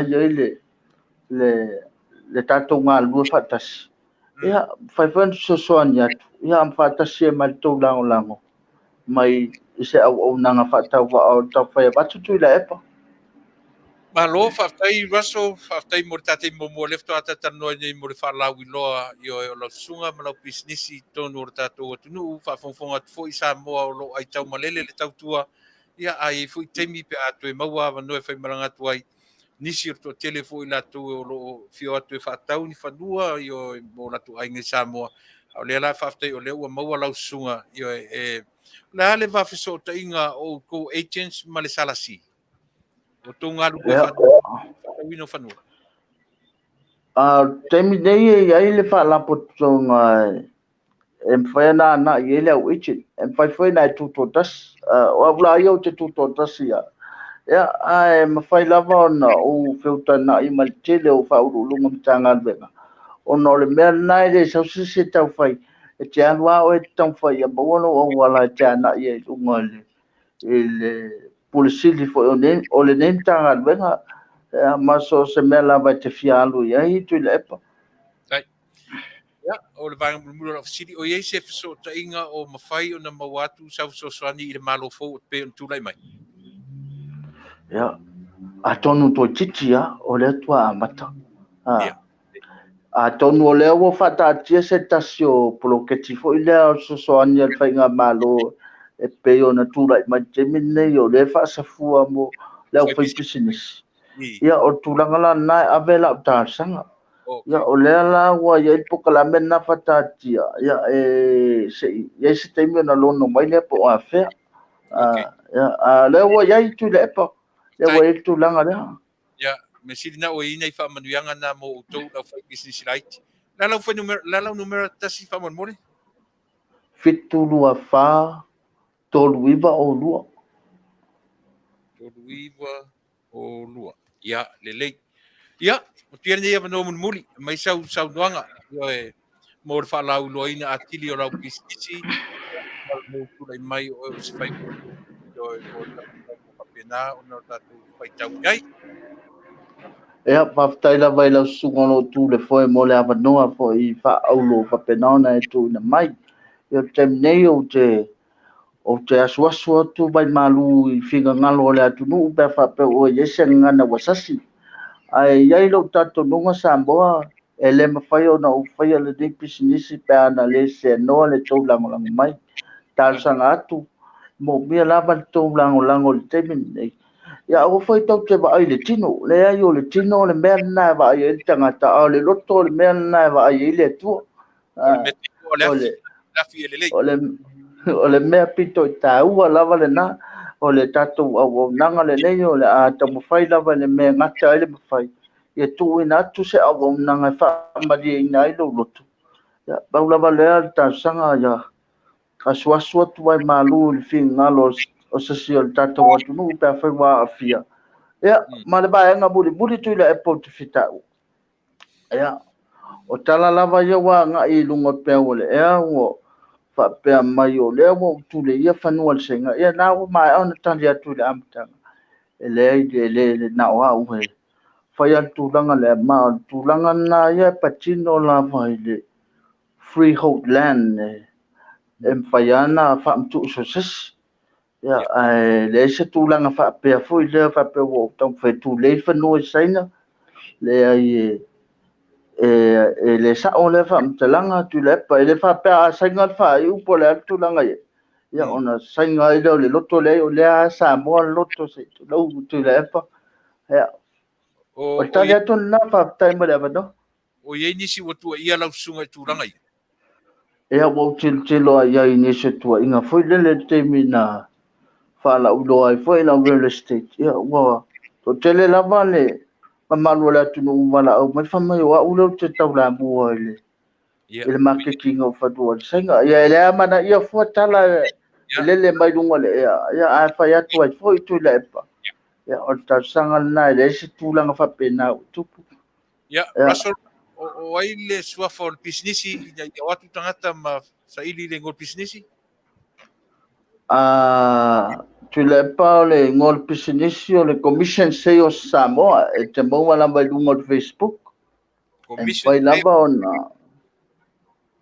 Samoa en fai commission lava ona emaili mai lunga o Facebook pe fa na fai la emaili Tuilaepa ai se bala au mai ni se malo la tu on fai lo atu ia ia pe o lea e to tele la tu ia mana o mia pe o la ia e fa te tele Ia manatu Russel le ua tanga I mai fai unga o ta Polokalame e muri atu nga whaftai tele ia e tu so le fo ua tadia ma ta te tala noa ia foi se taimi ona tatu e tala no lem fa wau ia le fa la wiloa ala Pisinisi I tatu nu le ngata o Samoa tonu o tatu tofi ia fa pe foi matou I Samoa lo fa fo mai ma Samoa I foi se taimi ia ona tam fa atu lem fa e atu foi te o wala o atu sesi o lo tam fa to tele a Samoa no foi fa fo mai ma Samoa o lo tam fa I fa ta watu ni fanua I Samoa ia e mo te vinei ia mai sau te talam fa to fa ma tatu nu ma fa lo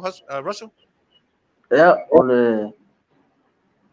le tem nei mamalo tatou atunuu ia o le siavanoa le autu mai moau ia e moli atu ai ua lo faaga ia uaiga I Australia Amerika ma so se atunuu o tou o lala ia alofa atu tele mo outou ia tatou filoaʻi setemi pe atu e taliu mai Samoa pe ama e foi tulaga pe ona ia le faamaʻi temi nei Tuilaepa ae mo tenei faasoifua ia I le mamalo tatou atunuu tou faasoifua ia soifua mai Manuia pe whenua I Russell faafetai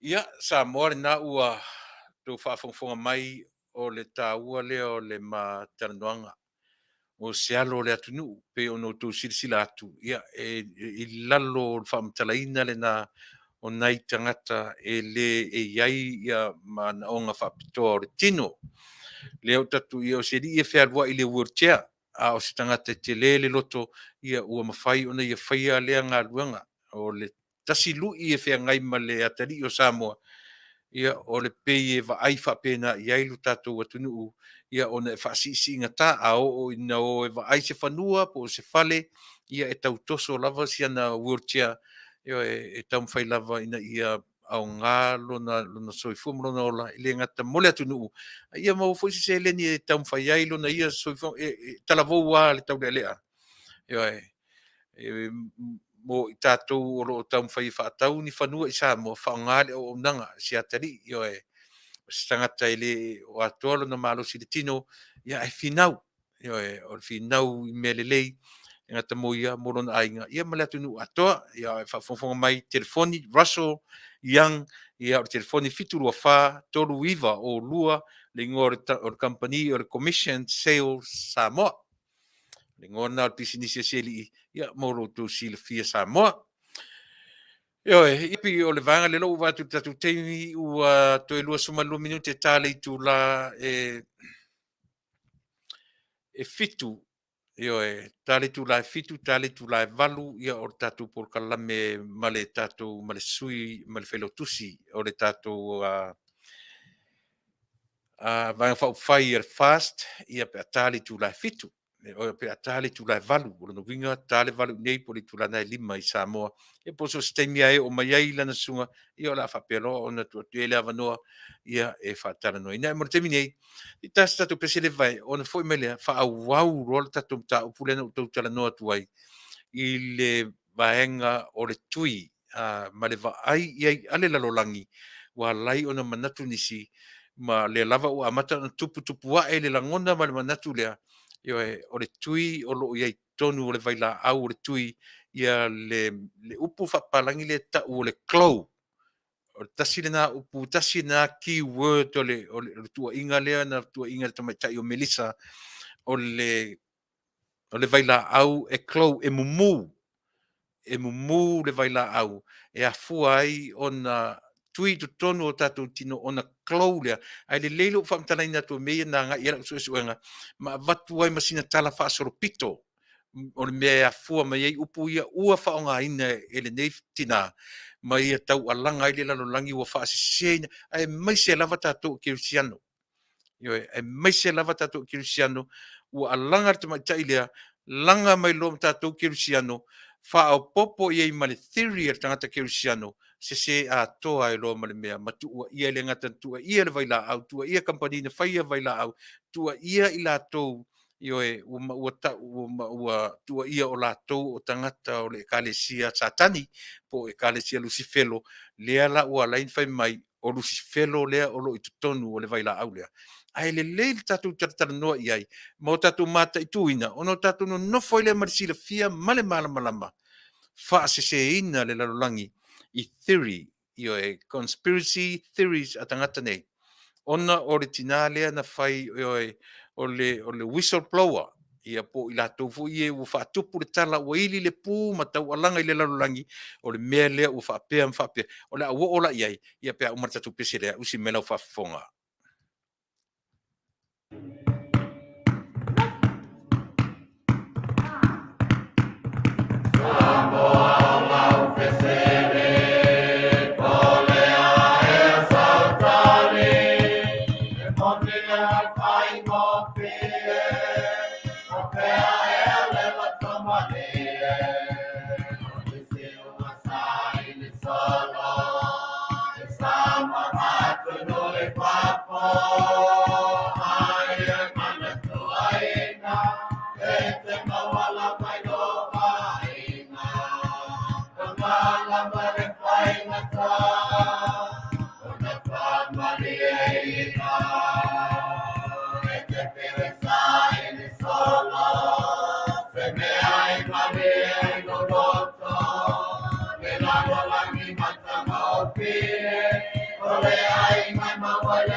Ioi, tātou te whiu lava e whioa i ma whioa i whai mai upor pese o le ainga lava e mawai le loto malie.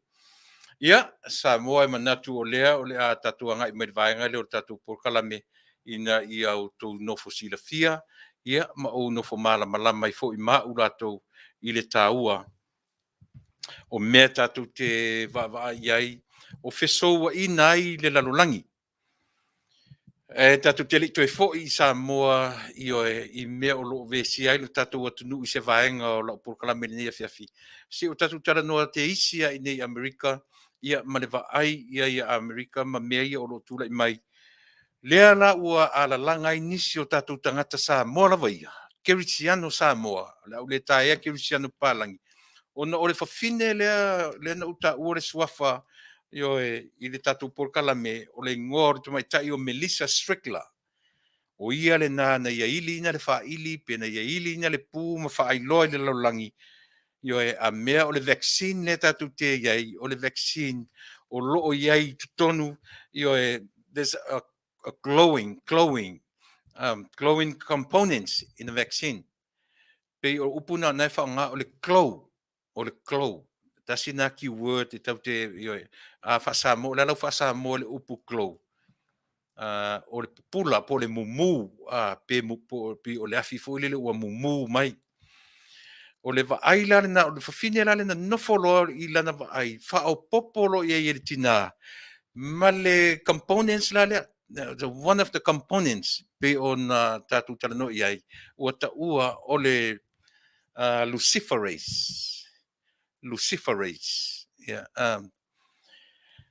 ona whaonga le tina le upu lea ma leisi upu nai lua i o loo iai to tonu o le mixture lea na le mixture o le SM102 o le ingredient one of the ingredients in the vaccine ua whaopopola i le whawhine le luciferase ma lesi substance ngai to tonu e lua i o le caffeine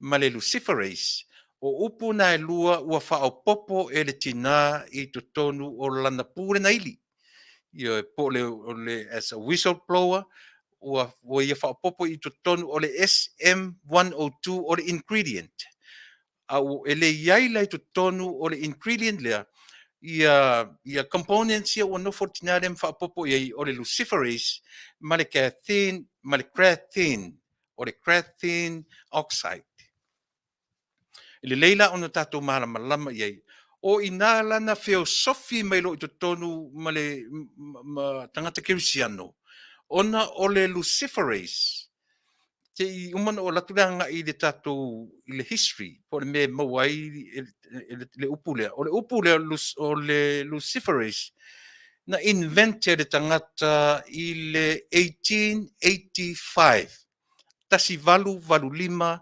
na inventa e tangata le upulea o le tangata mai farani o lona ingoa Raphael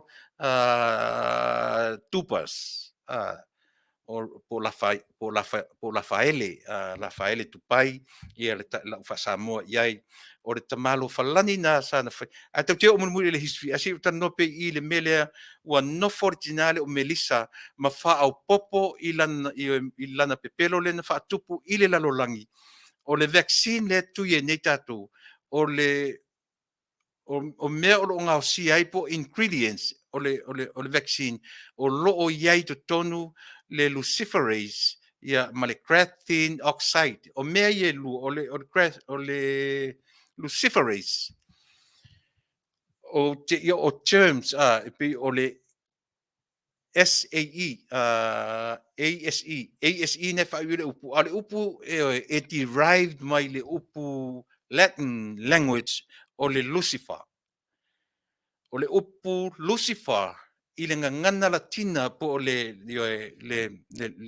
Latin language o le light bearer o le malamlama o le winga lana o le upu ngangana latina e ese mai le whaongaina le tuspa i kirisiano o le fallen angel po le tevolo po le devil o le winga i le original o le upu mai le mena au mai i le tamalo tatu o i le history na au mai i le tamalo le upu na lea la whaongai i terms i genetic terms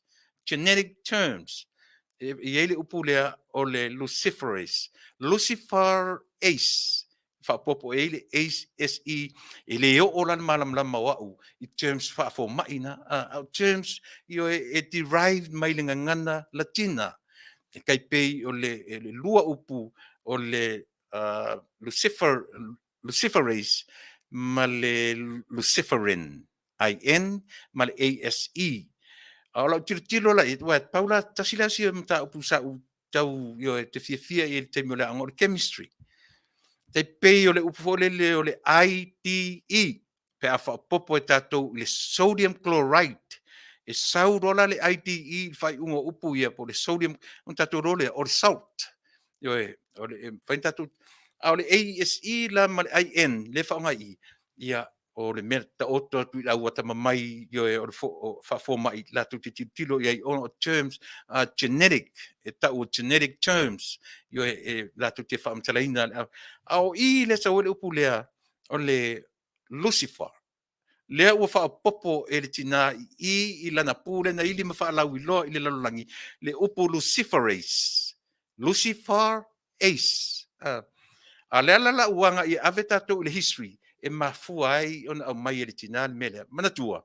O lea e whaonga e le upu e le tina le upu o le glow. Yo e glowing, Glow, ia ngasa o le ua piwa au mai e le tina o le glowing components. O le tamalole no ta ua i le tasi valu so ai no i le tasi valu o le tasi le afe valu se lau na fa na o te malole o le falani e le se nisi o tangata fo ia ua ta ua o pharmacologist o le to inga tangata na yeri tangata lea o lato esu ea me mawhai o na maua vai la au back in 1800 faisi leva mai le fia tausanga leo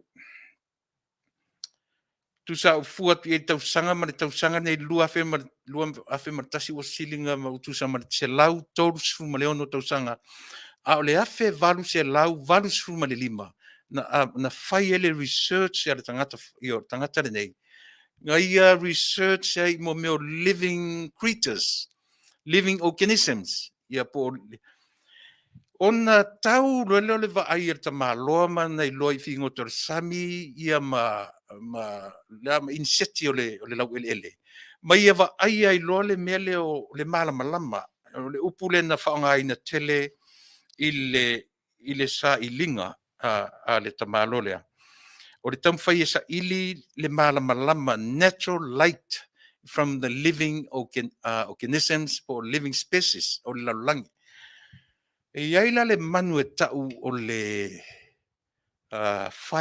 firefly e maua le tatou atunu iai sau nga tangore sa idi ale upulea firefly o ina na fai sa ilinga lea ona maua ile ina o lo o mumu mai e tutonu le malama e tau e tatou i Samoa o le lango mu e le o le lango mumu a o le lango mu te vai ele to inga le lango le u te vai pi se le te leo le lango e pi e mumu mai lona si pe e lanu mea mata pi tamo vai e tiro to tu mai se manu o pe po e te vai ele to inga lango na te le ale lango e pi ese le lanu lona le ale vai pi se pi lon te le pi sama fo le tato e mu pe e mu e malama mai lona si mea na ta o le firefly na tau i ai le sa ilinga art malole o la faele po Rafael io tupas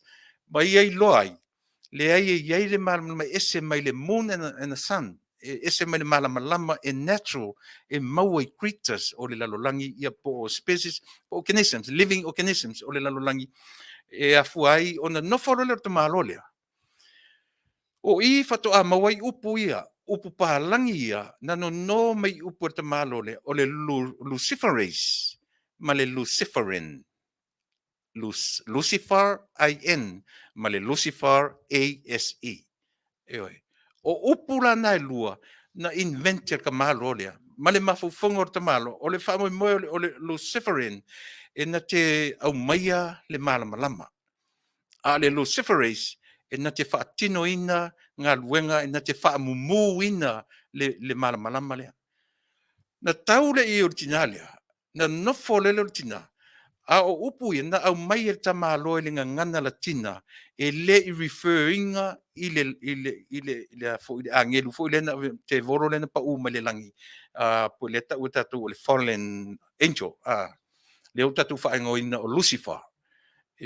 Ele o Lucifer na le na refer i te malo na faia le upule langa le ia se sina faia components ia na inventor ka malo le ngole o te malo o Rafael Tupas o le tangata farani i o e na ola i Amerika ma faia na sailinga i le toru se fulu ma leono o na tausanga na failanga research lea a whato a mawhai o na whaongaina le lalulangi i le tasiiva wha se fulu. Ele lei ona tatou manino malama i mea nei leanga o i le ua avesese ai le lalulangi ia le toʻaiga mea o le Lucifer la lea O le Lucifer refer i le Latin language fai sau sai dinga fai au notes na le o te tara no atu. O le malama o le light bearer e le o se mal i le o le malama o le la a o le natural light e a fua mai i living organisms o living species o le lalolangi ma mea o lo tupu ai le foafoanga a le atua. Lea lana no foi lo le tamaloa ma fao ngā loa ma fau loa upu e lua o le ngangana. E whaato a ma fua mai i le tasi valu 1800 upu e lua Luciferase ma le Luciferin. O le Luciferin na te ngalue ina le malamalama i tutonu o Manuia o insetia o le lalolangi. A o le ngaluenga le Luciferase na te whaamumu ina. Lea la ua sau le tina le whai mai. O lea iai tutonu le Luciferase a o le SM102 lava ia e refer i le lipid components o le ngao me tau ngao po o fatty oils. E le o iai tutonu i ale mele tau o le Luciferase.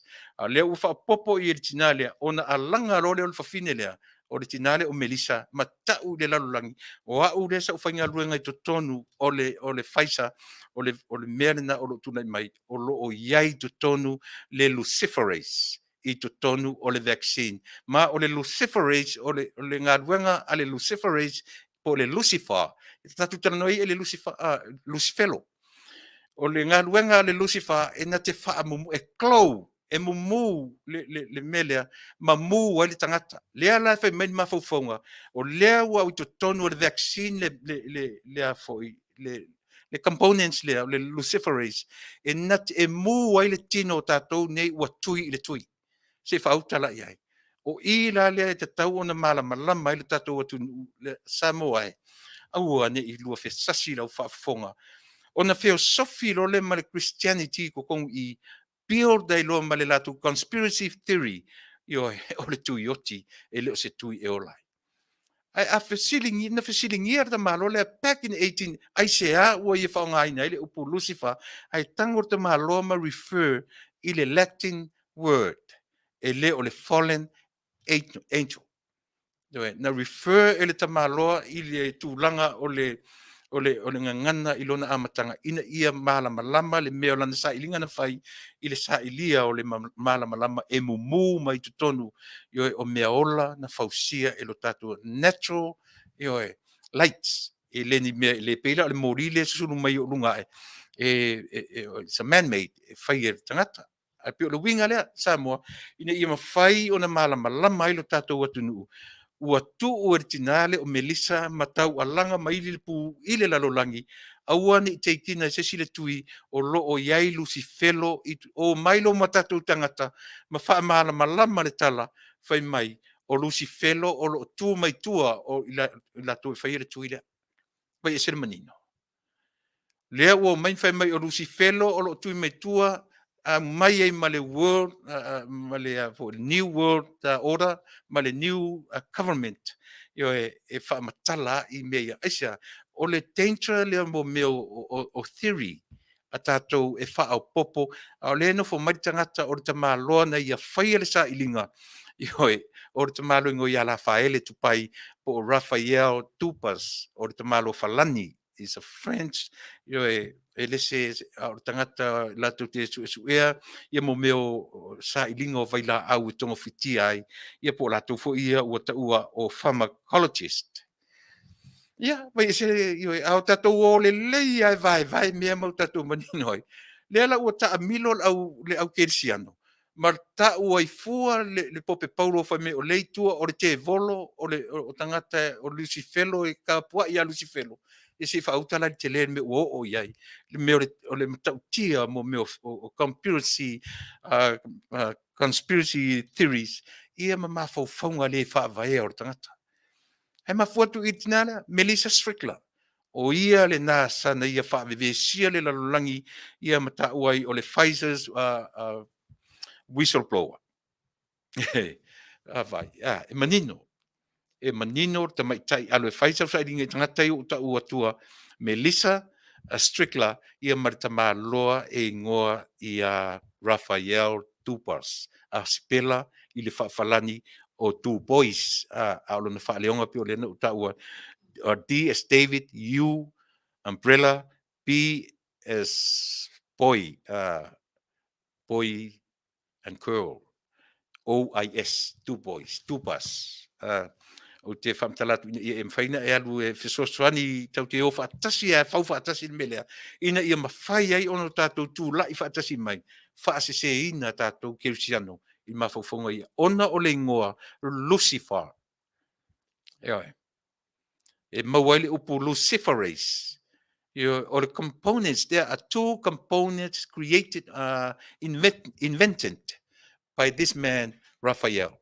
Ele o sesia ka maloanga nga whaia upu ia, ai a fua mai na upu na e lua i lana sa i linga na whai. Na mawailo ina. Eoi, le ala ua nofo tina lea, ma whaapipi i le luciferase, i le ingredient, o le vaila a ma whai mai e loa, le ala lula ngie, o le tui lea a tui e tātou e clow. A pio na uta ua le clow, o le ngā luenga ngā le luciferase, e whai i mea o le whaatino mai o le mumu, le mea u le ngarue ina e le luciferin. Tāua io nei mea i Samoa, tātou te sila tutoa iai, mō le sila fia, ma le loa, ia awane i lua whesasi e lau whafonga, ma lau whaalongo, ma e whaapero, e sa ora la vaanga ye sa va vali nei a wala man au te e le tui le te ai. Le ai e le mumu se tui to tonu o tātou. E le ai se substance, e le ai se components fa pena o i to tonu o le vaccine o lo tui ai tātou. E le ai se me tau o se luciferase, e le o iai le component na i to tonu ua no fortina le mafa. Ai pe fa popo fo iai le luciferase, e le se upu fa pe e refer i le te volo, po lucifelo. E refer anga i le sa i linga at malo le fai i le malama po le light e mumu mai to tonu o creatures po meola na faia e meola ni living organisms na faia le atua i le sami male lau ele. Tāua na o le natura mga luenga foa lo tātou matai. E tāua o na tātou malama ia awani whaasese ina i tātou tangata ma mai lom fai mai e latu tala inga. Marao au mai fea ma fea o Israelu ma fea ta umai lo ma leono no o theories uma menei e moi ai tātou te iloa se pela o le whaangai no le upule o ta o le Lucifelo lea ua whaonga e tātou po o le falling angel lea e refer i e tātou Lucifer lea whapenisi o le uso Yesu e lea o le Lucifer na lea na whaisa i linga ar ta malo lea refer sa o ar ta malo i le original language, Latin language sa ilia e au tau talatu ia na te tonu ai lea i le mele o te tala noa tua ia te oe mo le sila fia le tātou atunu au aini i manu malo tala inga pepelo o lo fai maia ia whaaseseina a e loa alu e whaisau tui e lave i ai le isi tangata ai awane e taritonu i mea se ia le peila lua o ili atu ia o na whaale tonu e loa lea malua whesasi lau taritonunga i le atua ma lau whaatua i le atua Luciferase, Luciferin, there are two components invented by this man, Raphael Tupas, po Rafaele Tupai. Ila whasamoina o le swafa o le tamalo falani. Toru se furu ono tau sanga o le tamaloa ai whailola na research pio na whaiatu o le pharmacologist. O latu e sa ilia me o vaila au te pena ina ailu so i fua malo uola malo ina. Ia tarosia. Ia manino sia vaenga ua whamtalatu ia te oe. Ina ia mawhai aua ni whaasese nai tātou o tātou manatu ai. Ma tātou avesese nai le upulea o ta ua o le Lucifer. Mawai le term whapopo le ASE e te malo e whaamatala i le ngā luenga a le Luciferase na te whaamatala ina le au ngā o le malama po o le Luciferase po le enzymes. Upuna e mwhaina whaangalua e na te as a catalyst na te whaamatala ina pe na te au maia i whafo le tāua o le isi components o le Luciferin. o ana no ta o pu e lua ona e derive mai i le ngana latina o ta ua o le Lucifer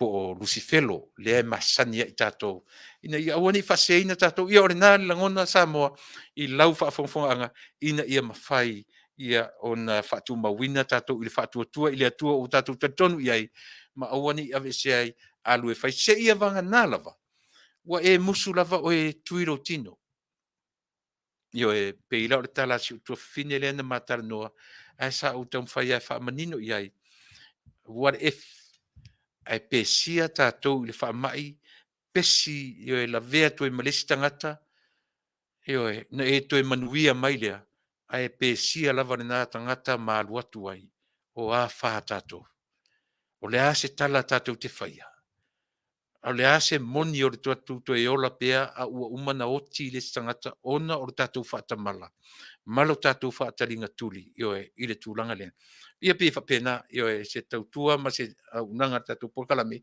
ina ia mawhai ona malamalama o i Samoa ia i tatou uma i lea vaenga o le tatou Polokalame tas tatou pese o lea o pe ona whai atu mafuta mai loa le tatou sui mai Samoa ia ona whaawau lea o le tatou talanoanga ma whaeloa mai mana tua o le aso lea o lo whai eri palo tala titi ia po le pre-polling a le tatou atunuu a le malo tutu tasi o Samoa ia ta talo ane le tangata i lo na Afiafi au pitolunga ai fo ni visau tu e maua langa o leo tele o maua se temi o te anga ia whaeloa mai po le ali tu malo i la tu mana tua to e ono lea e totoe a o lea fo i wato e sau le tala wato e anga i le sui o whale alupo e to e tau mawhai se isi awala ina ia mawhai lava o na whaataunuina pe to e ave le whaamasinonga le la whaamasinonga ia se i to e maua mai se tala tonu po le are tūranga o iai le vaenga ai mo le sila fia le tatou atunuu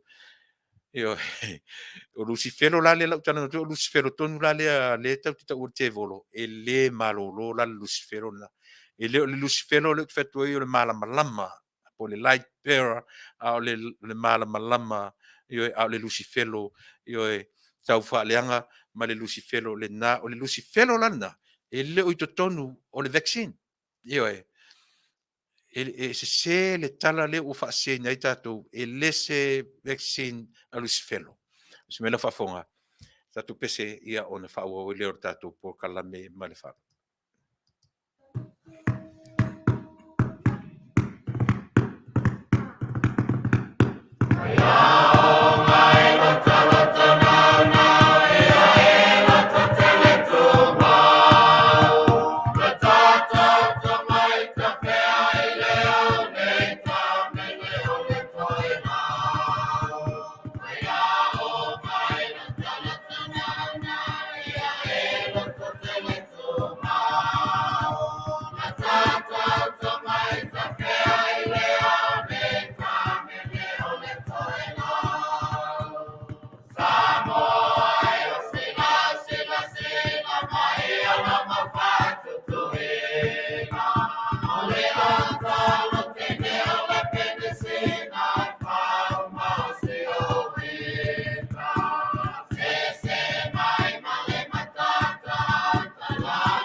na nei pese nga si a onga whawhaia onga fo I aso tatu ia le taimi o le TTC po le Teachers Training College ia malatu si ufafonga mātango fie ia pe o nautou whafonga mai iai.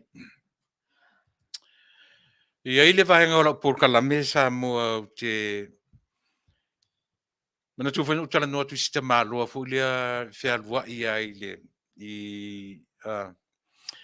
vahenga e pe fo Pisinisi whape e se atangata te interviewinga mai lunga ai o la ulava Polokalame o te le tutuli loa ia tala noa interview na o I lātou I mauarunga o te talia so se tangata maualunga, maualalo, maulalo, taualoa, po le taualoa. Le winga na o le tatou Polokalame ina ia no fosila fia ai le to tele o tatou. E la si atari ile na matala no atu nei. E tō ia ilo pulo. O le tangata ile ato toa le malosi le tino. Ai finau. E fina ulava o lana tala fatu o le o maila le ta afai maila tala. Ia Tuilaepa ele o te minei na leo mai o le vaenga ia mawhavalea o matu o ti ngāna tau toso atu la ue o tia na uman whaamatamata le whanua, uman whaamatamata le whale, o mai ia o lei se I tue saud vai aso o le latungana ele tue o mai ai. Ia e pio nei vaenga whapena. E o whaile le tamalo le na whaamatala atu. Ato nu tau te matamata ma ia Afiafi, lauli, olo o minstar, whangwhetalai, au. E tau lai la wa ai le tangata lea. Le toi te fia I loa po ai lona ingoa. E se fese matala I lungo le tio. E te fia I loa po ai le suafo si toi ina lea. E se I o wala au e fese matala I lunga o le tatou tautua ma le au onanga. Aisea, langa e tā ua I o nei mea I wha le tā ua le tatou wa ai. Au le atale na mata ai Samoa. Ina ua e moa ia to se taimi aluai. Te wa ai to ina lea. E sa ora utala. A tonu langa I te le ialu ila wa ai. A te wa ai le to ina lea. E le nofo I lalo. E uma le le afo. Le lato roadshow. E le nofo si toi. Au te tari tonu. E pito matua tuarto ina ia I lato le sau fa I lalo. E matua ia Afiafi, e matua ia lauli, e matua ia olo, e matua ia I lato. Au le tangata vai moe. Te va ai fo ona te unga. E le masepu se meo le suki o le fusi ua. Mena e tā ua. No fale mo tamwhai interpret. Le tangata, me aisea u whioa I ele vaenga lea. O la u tilo. Ua ia au mai e le tangata lea. Le mea tau o le service. O le soifua au auna. O le soifua au auna. E tatau o na vaai I ai le vaenga wha au whai. Taro sia ai eise sina te ilore ngorto ina le po fefo se mea u te maua ai. O te fia tala noa la vai ai. O te fia tala noa I to ina lea. So le langa, ese le tā ua o ngā luanga to ina na whai. Ma le lei loa e tangata. O le ata le leo atu ma le vaenga wha au whai. O lea, au nanga. It's all about service. E le o tofi. E le o mea e tātou te maua ma le whi I lafi o mea. Au nanga le tangata. E nana o te tiro ai au whapea. Whai ele I tau I eise vaenga o le vaenga wha au whai. Au te iloa. Na lātou whai ma le lātou le iloa. O le ata le o lātou avatu I le atu nuu atoa. O lea. O le tangata au auna. O le tangata e tu mau I le ola au auna.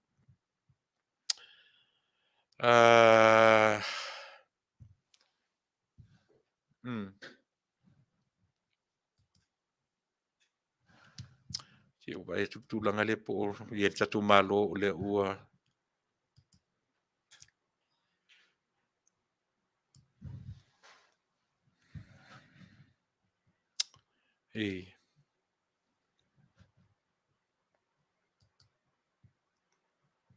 Yeah.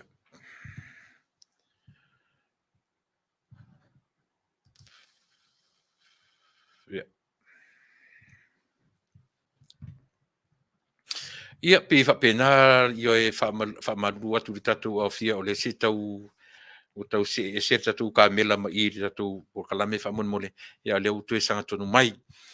Ia pe fa pena a le winga o tatu Polokalame sa mo o ia so lava. Mena le ina pe e lilifa lava le va ai I le tatu whainga malo o lo tula I mai te minei. Au le si mea sili o na tā ua whainga malo. Ua mai whaatasi ma le vaenga le vaenga e ngai le malo o se vaenga malosi. O lona winga. E le te taula o na tatu ai tatu te sa afi foi mo tatu fia I le tua ngai. Leanga ale ai se challenging le whainga malo. E lona winga o le a fai tai peila o le mele na iai le HRPP pe tasina me te tau misi alofa I le HRPP o tura I mai fai malo ua pule sa o loto a lato ua le aisi si a ngaia I lato ua le aisi si a challenging a lato ua fai lava I lato o lato ma le lalolangi upo Samoa.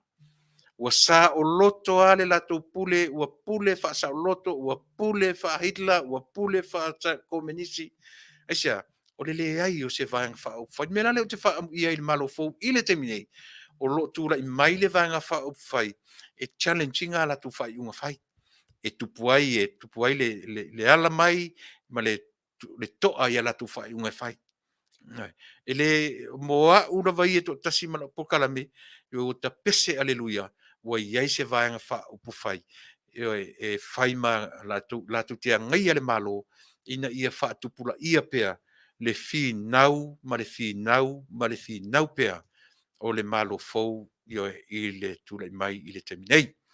Ia pena I vaenga ia Samoa mo le lau whaafonga anga ina ia mawhai pea na aua le lau tai na tu si vaenga si o la Polokalame le tai o mari tatu malo ai no au mai le Polokalame la se te isi ese a ma le vang fa porkiki la u tala no atu I tu langa o le filo inga tu si tala ma le auta mai tai e pe to fa e pe to ono o le pisa a le la u tai na tu le la to video ai le la kaku o fa kasia la kaku analyze le la tu tala noanga po fe tonu o lo ta o to ai le moni ma le fa maoni o la to upu matala na au mai I le autu stale le la u tai na tu fa fofonga isi fofonga I le maua o la to wata I lunga I pino fai atu ia e na ta iter tatu potu nei ia ma le tatu e tifa tai ele tai o le silafia I meia ai lava le fa fofonga isi fofonga o na tatu tara noa le I o upu matala na o latu faia ele ngata o fesili ale tali mai le leila le tatu malama I lea fo I vaenga I lea fo I vaenga o le au whainga luenga le atu o Samoa po le vasenga o le pisa a ia po le Public Service Association ia si tatu wawa ai to toa iai I winga o tangata malo lato peni tala moi peni tala pepelo fia ngai man au tustala ai le usi mai o lo whaafonga Samoa ina ia mawhai o na mose maa anga mo I tato uma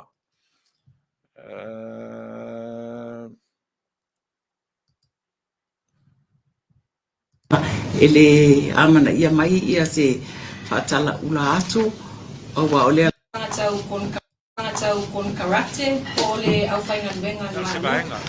O le sifo e tūna sa no le fionga Manuia. Ua manino le iala atou. O lo o manino le mafua anga na whai e whai unga. I whai urunga o matanga luenga le to tikina. E lo e se fina ngalo fo inga le ale pisa a e anga I loa I le whamasinonga. E a vea le tok tangi wa lewa pe wa. Wa whaafia na wha leo ia tau finunga matu ngalunga ko e whai urunga o matanga luenga I na whamalolo.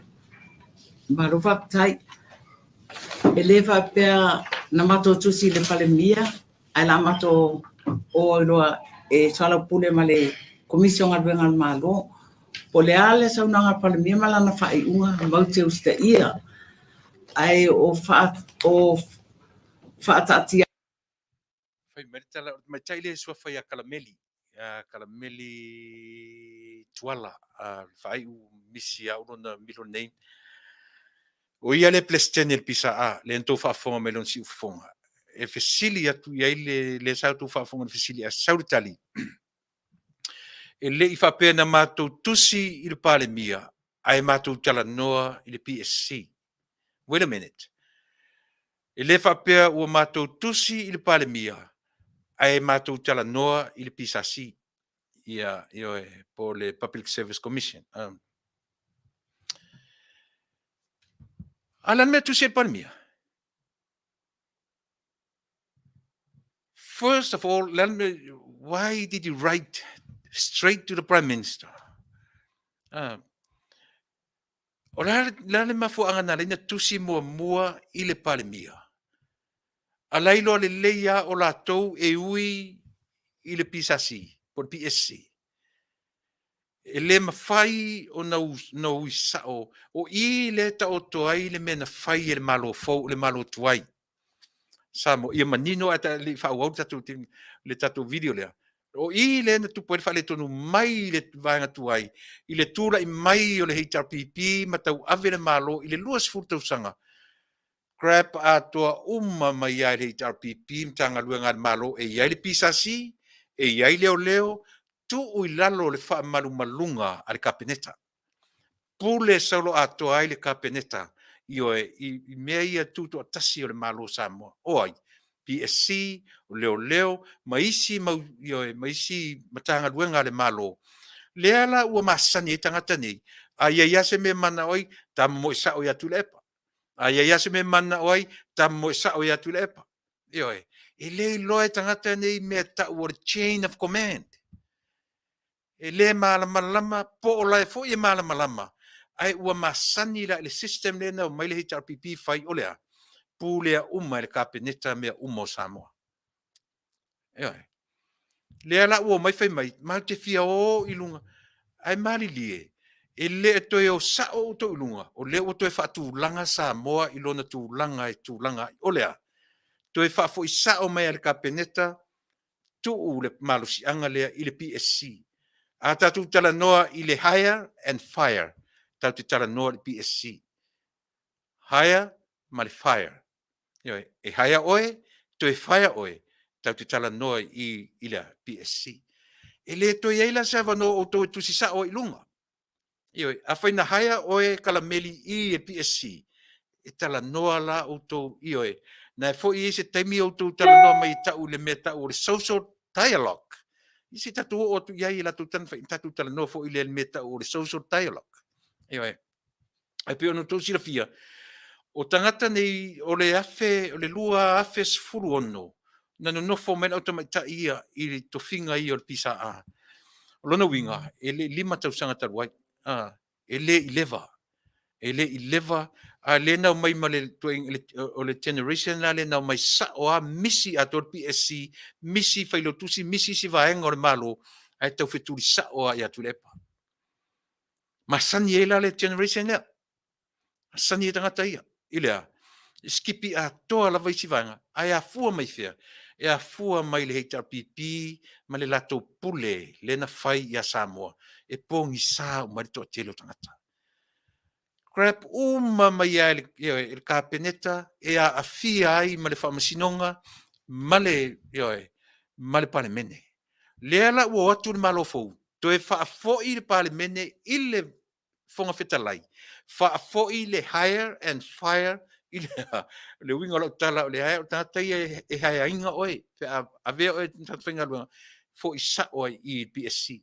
A o fo ina manatu PSC e vese oe e whaia fo ina PSC e le toe pulea mai o tau e kapeneta. O le tali atu na whapopo I le tali ala utamai ta ian tali mai nei. E le e whai atu fesili ale tatou whai news. Ai se halan me o tau o sa o il pale mia ai tauntou e whai military e le whapea mau te tusi il pale mia e expecte o tau mau te o mau te tala no le PSC. Whauta iai. Ele lei len tatu tilo e tatu analysis ina ia mawhai o na malama sa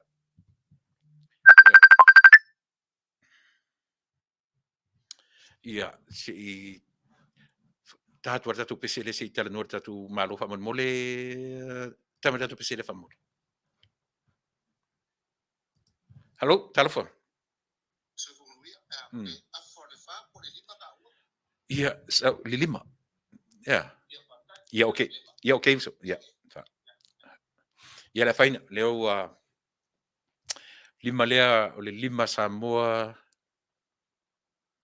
tarfia fitu tarfia Samoa te mini. E si Samoa te mini se vai puta se fia. Tarfia Samoa fo ia o le lima. Taula ia si tau top top atu la tatu mila ia ona tatu tanoro la ia chauma tatu malo. Ia pe o le winga le nasa Samoa pe o le winga na o le tali le na mai le toma ta ia e fesilia tu ia le media. Pe esa o tu sa oi ai le o PSF mai le nei tali e le fa pe mo te tusi le PS ia fia me ai matu o fua matu tano fa o mai la fa fa. Kilunga.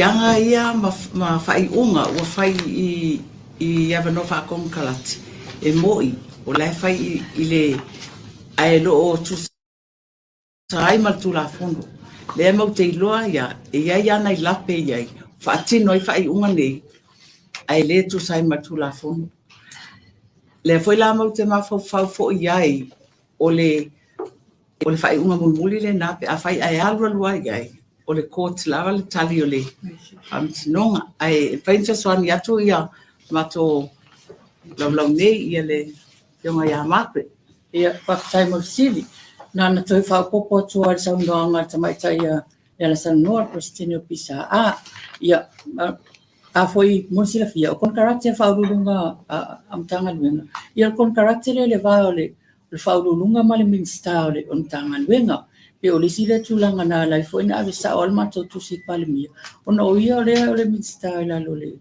o Pisa si ele ngata le na o le nau ta inga lava ina ia ma fai ona fai se talnoanga fata fatolu o le tripartism social dialogue o sa mo le sile asui o le afoi nei o le fala tonga nga luenga fa va malo po International Labour Organization o le social Tau te tala noa lo le social dialogue. E tau te tala noa i le government representative.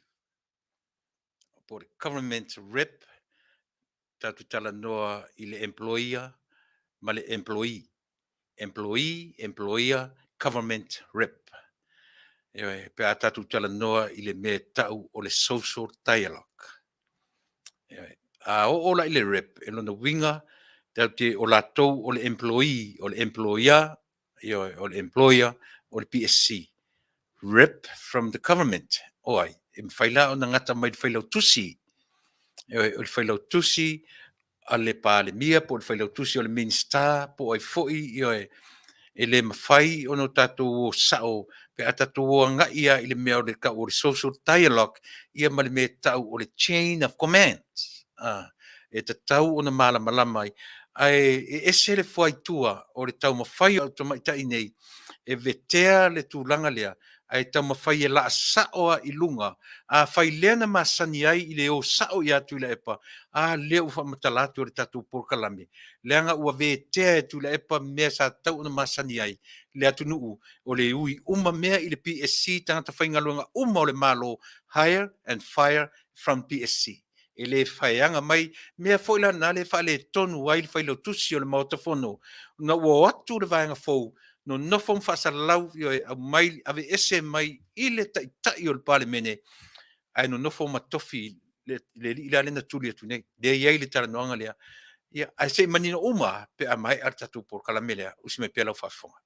dialogue o tripartism e fai le tal noanga al malo o le employer la o le PSC ia ma le workers union ia o mātou la na pisa ia o le sina no ta inga lawa mātou te mana oi ina i ma fai ona institute principles of good governance ina whai ona whamari eina mea na. Wa o isi ato inga principles o leo o lau pipilu nei tato, ma tala noa i telo taimi. Whapena fo lau langi atoa, ma o tripartism o se awala le ina ia tau mawhai ai. Ina ia fo ia ni whawhitauli, ma ia whaalelea tono si o manga tau leipa po si o manga. Nei o te lea i atu, te mai tailea malantala i o mea o le tripartism, ma mele o le social dialogue. A wore tae ai lau langi atua, langa i le whapena tunu tele nei. Ma losi tele ia tunu whapena i a iaise mea mana o le uni, e ko through le uni tangata na whaia, na haianga ma whaia, ia ma se representative mai le malo, e le mawhaina o sao le presidente o te whasei nei tala tuma ta ile na whai. E le whapena umatunu o lalangi, only in Samoa. Eoi. E le whapena e tele sea e vai o nofo se presidente o atu se uni saul presidente ai, e iai tangata i lalo meanga e ta o le chain of commands. Eoi. E ta tau o na malama umai tātou, a wala ni se tia tātou i pepelo au tamaita i e tau mwhai e se tia ai le atunu o Samoa. Leo ngana o tātou Polokalame. Simana wafonga. Tau ngā luenga, le wā tangata whai ngā luenga, o le pūlea ngā luenga, whapea mana Malo. Pea o le sina mato nau ta inga nā lai, pea o na mato fia whelua, i pere te mai tai pale mia, ina i mawhaila, o na whaamaria ina loa, i le vaenga le social dialogue. Ina ia iai principles of good governance, e muli ta ia i pea ia i whatino o ngā luenga i tono Malo, ia ma tono whai Samoa, i le ngata i taimini ia a molu mana. Tuloa sa mga piyonga ni Thursday. Yung lewa wale tulanga pa tula. Wale paingal pa umali pa Malo yan. Lunga kong karate. Wale sa no ay pero o yese ba nga olate ay. Ay ole facility usao. O pero la facility ngia lava le stala male ba nga fa tula kono ina ole pisa. Wa mai ana toi fa le stala pisa. Ia, whātai o le ātali atu ia, le sunga i le, o le, e le o iei lava se whaalawe lawe, e atangia mai ai, o whaale tonu mato le stala. Very unprofessional le latu presentation. Very unprofessional. Langa o lena o si fofonga ia tu te whafonga mai iai. Le ai se tāpenanga, le ai se le fasili, a watu fasili presidente, le loa presidente tali fasili. O na tam whaile tu atu lesta mai tai o na le po Mackie, Margaret, o i lava le swafare te whanau te ai. Ai le whalongo uma tuala lang mai se tali momo oi. Le ai se game plan, no malato. O I tana noanga le Samoa. E te si tātou te whaita wina i mawhawhongo tangata nei. E I tangata I e whaausoa, e I tangata le behind. E whai mai fua e le o iese mea, ai tele mea tātou te loai. E loa tua I la o matamata le wawai atu. O le facial expression, o le pupula, o le nervous, e wai atua le nervous, e teimi alu tua le fasili, e te vaai atu I mata le nervous, ma le whetiru tiro I o lesi, te tilu lesi, e whamatala mai ina, e le o iai se whi au maumautu na o atu ma I latou. Na lai o na mana na o mai I oe, e anga I atu I latou nei, e le autustala, latou, leala u whelo I man autustala, tau le mwhanitali fasili. Ai au mai fo Itali. E le whaamali, ai ana ni lo ia whaia ni tani, ta le lopo le arturanga o iai. Ai usi mai pia lau whafong. O lea lava so solo I lunga tu la fono. Ai le I whai mato fono mua, na mato asia, wa ma te masa salo. E iani me whaafo se I mai o na lapira pea ilea. Mato mautinoa loa. Kolo ai le fono mua. Mau te rei roa po le ale, le I o le taimi e afo, e whaatulanga I nei whapea. Ave ese mato o mato so tu la fono. E ai o le mau te tonu la o le lio. Ia, ai ona taluai ua tele ia saunoanga fo I e whai I le lestala. I le whapea mai o mato so tu la fono. Le ai. Se sele na whamtaranga. Ai ole atu pea ia. Lale li ole tu tonu bangai. Dale li ole fe mai le tu tonu masava vali ya tu la fono fea ngai malestala. Lale li o. What circle they talking about? Lale li ole tu tonu masava vali ya tu la fono. Ai le talia fesili. O le fesili na vatu. Le tu langa o to tongi to le stala pele ai.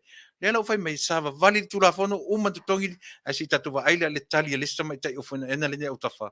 Pe tu tusa ma le tali ale tamai tai Christian. Simona fa fon. Le sunga ia makwe ia e whaamalama tili atu i meta tu la fono le stala company ia ma palaputonga no whala lava. Ia, whakatai mo sili, whau te honga whapi fo i Saunia ngā tamai tai Kristeni. Ia, o lea sa peo tau, o lea sa tamatu tau whai, e whaafol matu restala, o lea ia inga lea mo sosa ia. Ua vai lai tala. Ese tali Kristeni Marta, le fa tu presidente fa me le se me o fa ina il malatu o matongi la tu listala a le fa me of en ali autafa le tam fa ile to ngia listala fa ya fa fon E te whaamawina, i lalo le restala leo society whaamawina. E tawana whaafol restala i le aso tolus fulo iuni tau sanga tai tasi.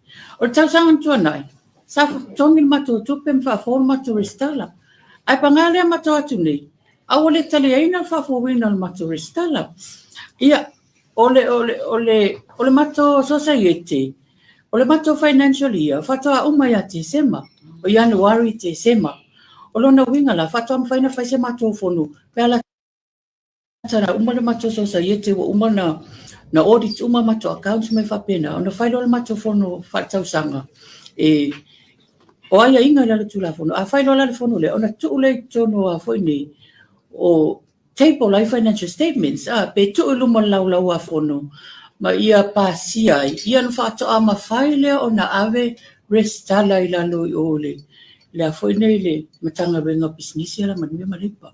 Ia o temi nei la, ele fai se mato fon fa sanga ona olai ole le mato su etusi wa filfilia.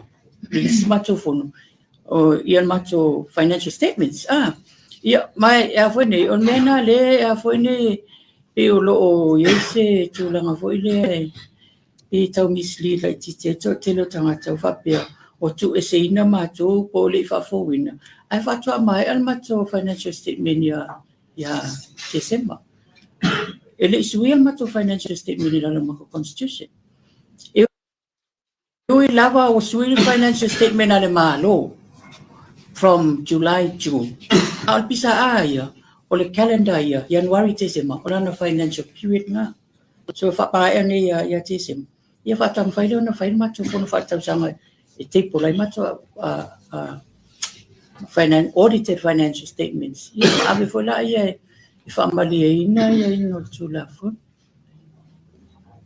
Le asa whina ngalo o pio al Kristeni mani lau I se inisi manatu e whape mai. Pe e se ana o tau le ngai o iai I le temina pe e inisi whaunga o mtanga runga le sai ai le tūlanga po le sa fisinia le mapuanga na le tauwhiti ai pe le whaunga. A le o tau ngai oi. Ina ua fia nisi o whaunga le teimi o lea fia le tulu. I tūlanga le mautonu o lo po kiki po whai malo. Malo whatai mo sili. E mawhaia o lona whesili a pea ua mato o le vaenga mo mua lava lea ngā latu rol fesili. Ne vaailola ia lea ua matana fititir whai e whaamatala mai ai tātou. Yo le tau mawhauwhau ia se tali a whai. E ngatala o le lava tapena, le lava sauni. E le moni la mea ia la mai a mai. Eoi, langa lewa a matana sa o atu fesili. Ia matu sa o fesili. E le whaingo fie foi la ono latu talia mea. Paule mea la au mai o mo false information. Eoi, le la amata o na wai mai I ai usi pela whafong. Whalatalata atu ona o Te fōringa mai mana tō tangata pero tō whai me whapito.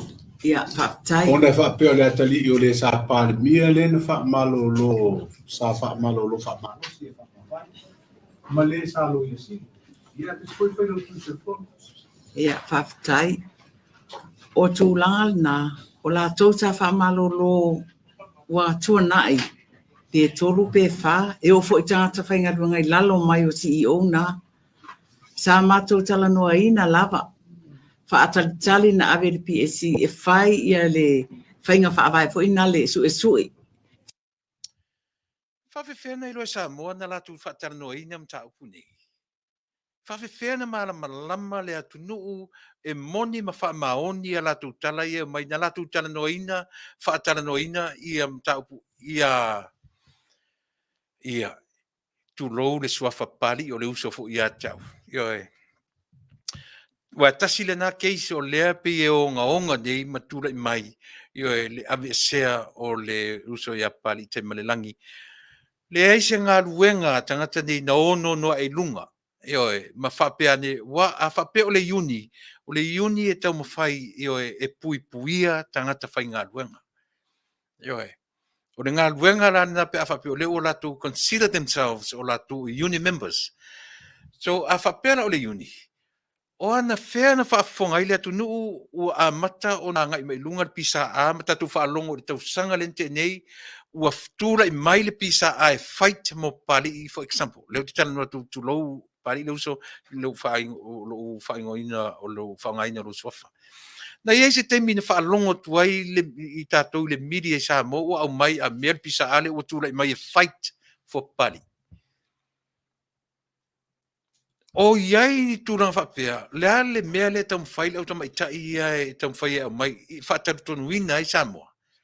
Usa mai pira whafonga. Tia masina, whaamalolo matongi a whapea maea suenga, a e se le tua inga, e tue whaafainga luenga.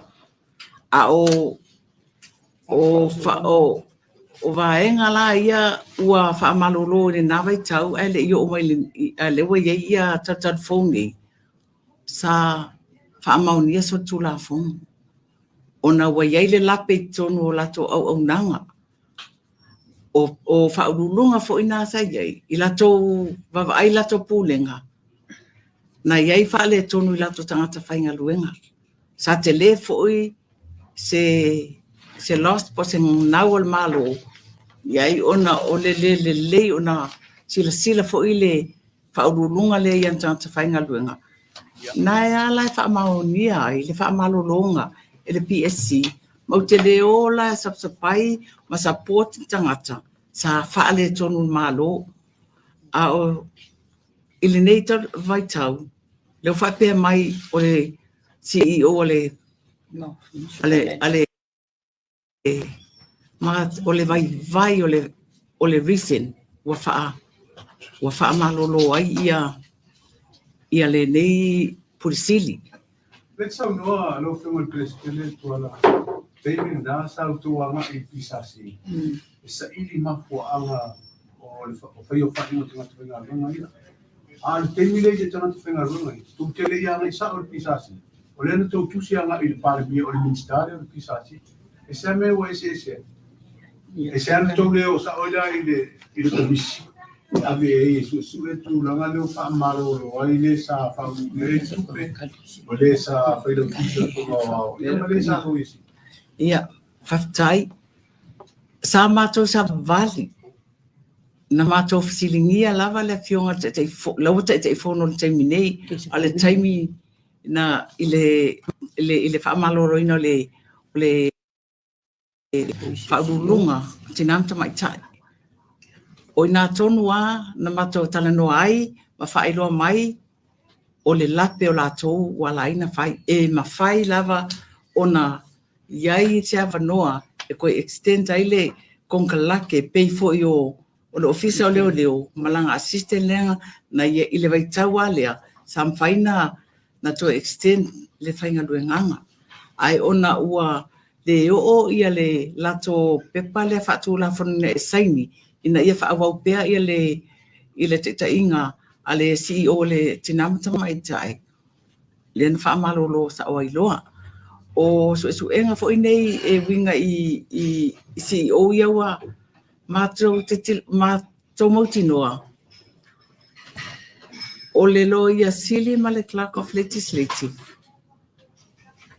o la sa fa longo le malo lo tula i mai na taimi o tatou te mai lo te whenga luenga saingi ka ko kaukonga kau ke uskai ma respect the coming of the day ma te malama o le mea fo ina na fai ele AG ma le clerk of legislative sa fa longo Government of the day. What government of the day she's talking about?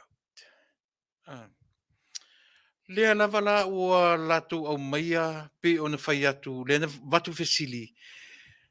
Na o ili PSC mo mua i tangata mo mua na whaale tonu. A leo tūra i mai tangata ia, i le te Lenei, leo o sao ili pale mia, o le ale se senga. Ai se hao le ui i a le pe au mai le tali, e vala i sini le tali. Ia la tatu lela langa la tau whatu tope atu ni te ua o mani tatu malo ele i manino le tele o tatu mtau pule. Lea la ua au mai la vanga. Tatu ola i le atali i o Tuilaepa. Fai mai le tala tu mai tai Palestine lea. Sa ta tau i le minstau tupe male malo fou. Ona tuu se taimi se i ngaru lue whaatasi se i tatu wa ai pe iai se suinga i le le la o le pe la tu te vatur whaatonunga pe o silia elo la tu loa i le malofo male whaamasinonga na whaatuina mai le malofo le lava o tūla i me malofo a le lava fi nau o tamai taileia e le lava fi nau o tamai a whela o iei le support i le to the government of the day pe o le men o maila i le atali o Tuilaepa o tasi le ngata i le me a tatu tiro le leia i le mea tau o lea o le conflict of interest e tusa po le fai mai o le fitena i lea o le mistake ke lea na iei le amatanga i mea umaia lea mena le tūla i ei pea whapea i le taimi na tofi ai le atali i o Tuilaepa ma le son-in-law Tuilaepa ma lo na whawhine i nei New York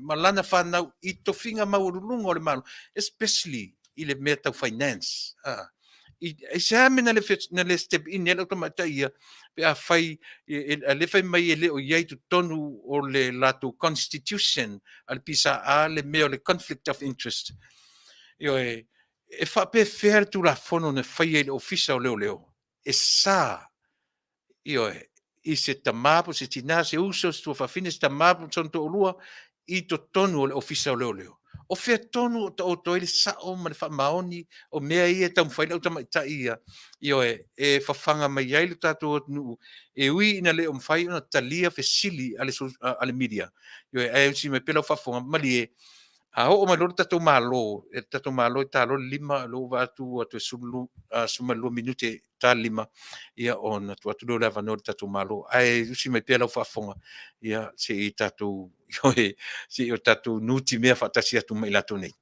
Peila o iei se ufa pia o le iloa po ila whaalongo iai o saule le nama lo tatu mai le nawe tau le hita pipi whaalongo iai wa de la mala lape o ayo o la o i lesi whenga malo.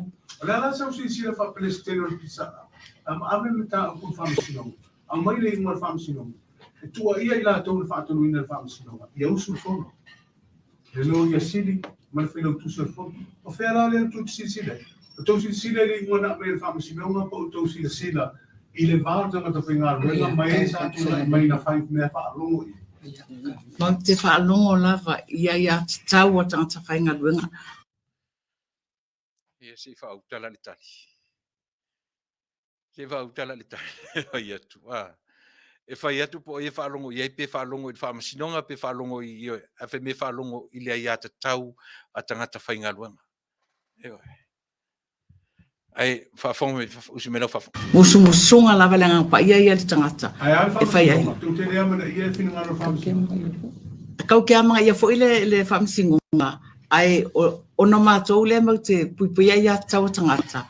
Mātou te tala noa tua mātou ia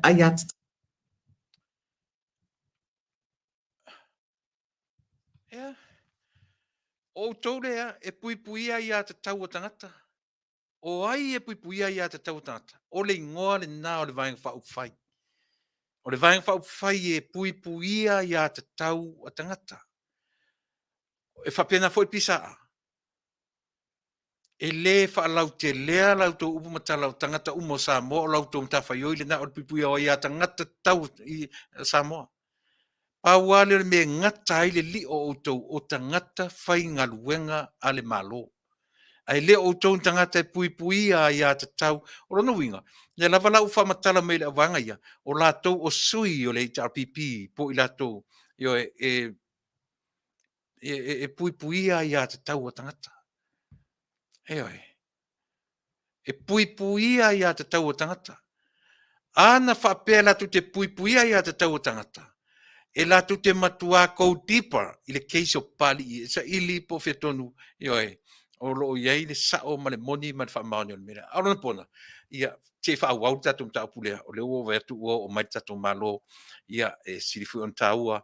Ia le mta upu whiangai ma tatu Malo. Le ua tau mai le whelao tusi o le vang whaupai. Ia e komar tatu vanga le si tatu e o mai iei. Ia pia umar tatu tanoa ma tatu Malo. Te melo whafonga. Ia, e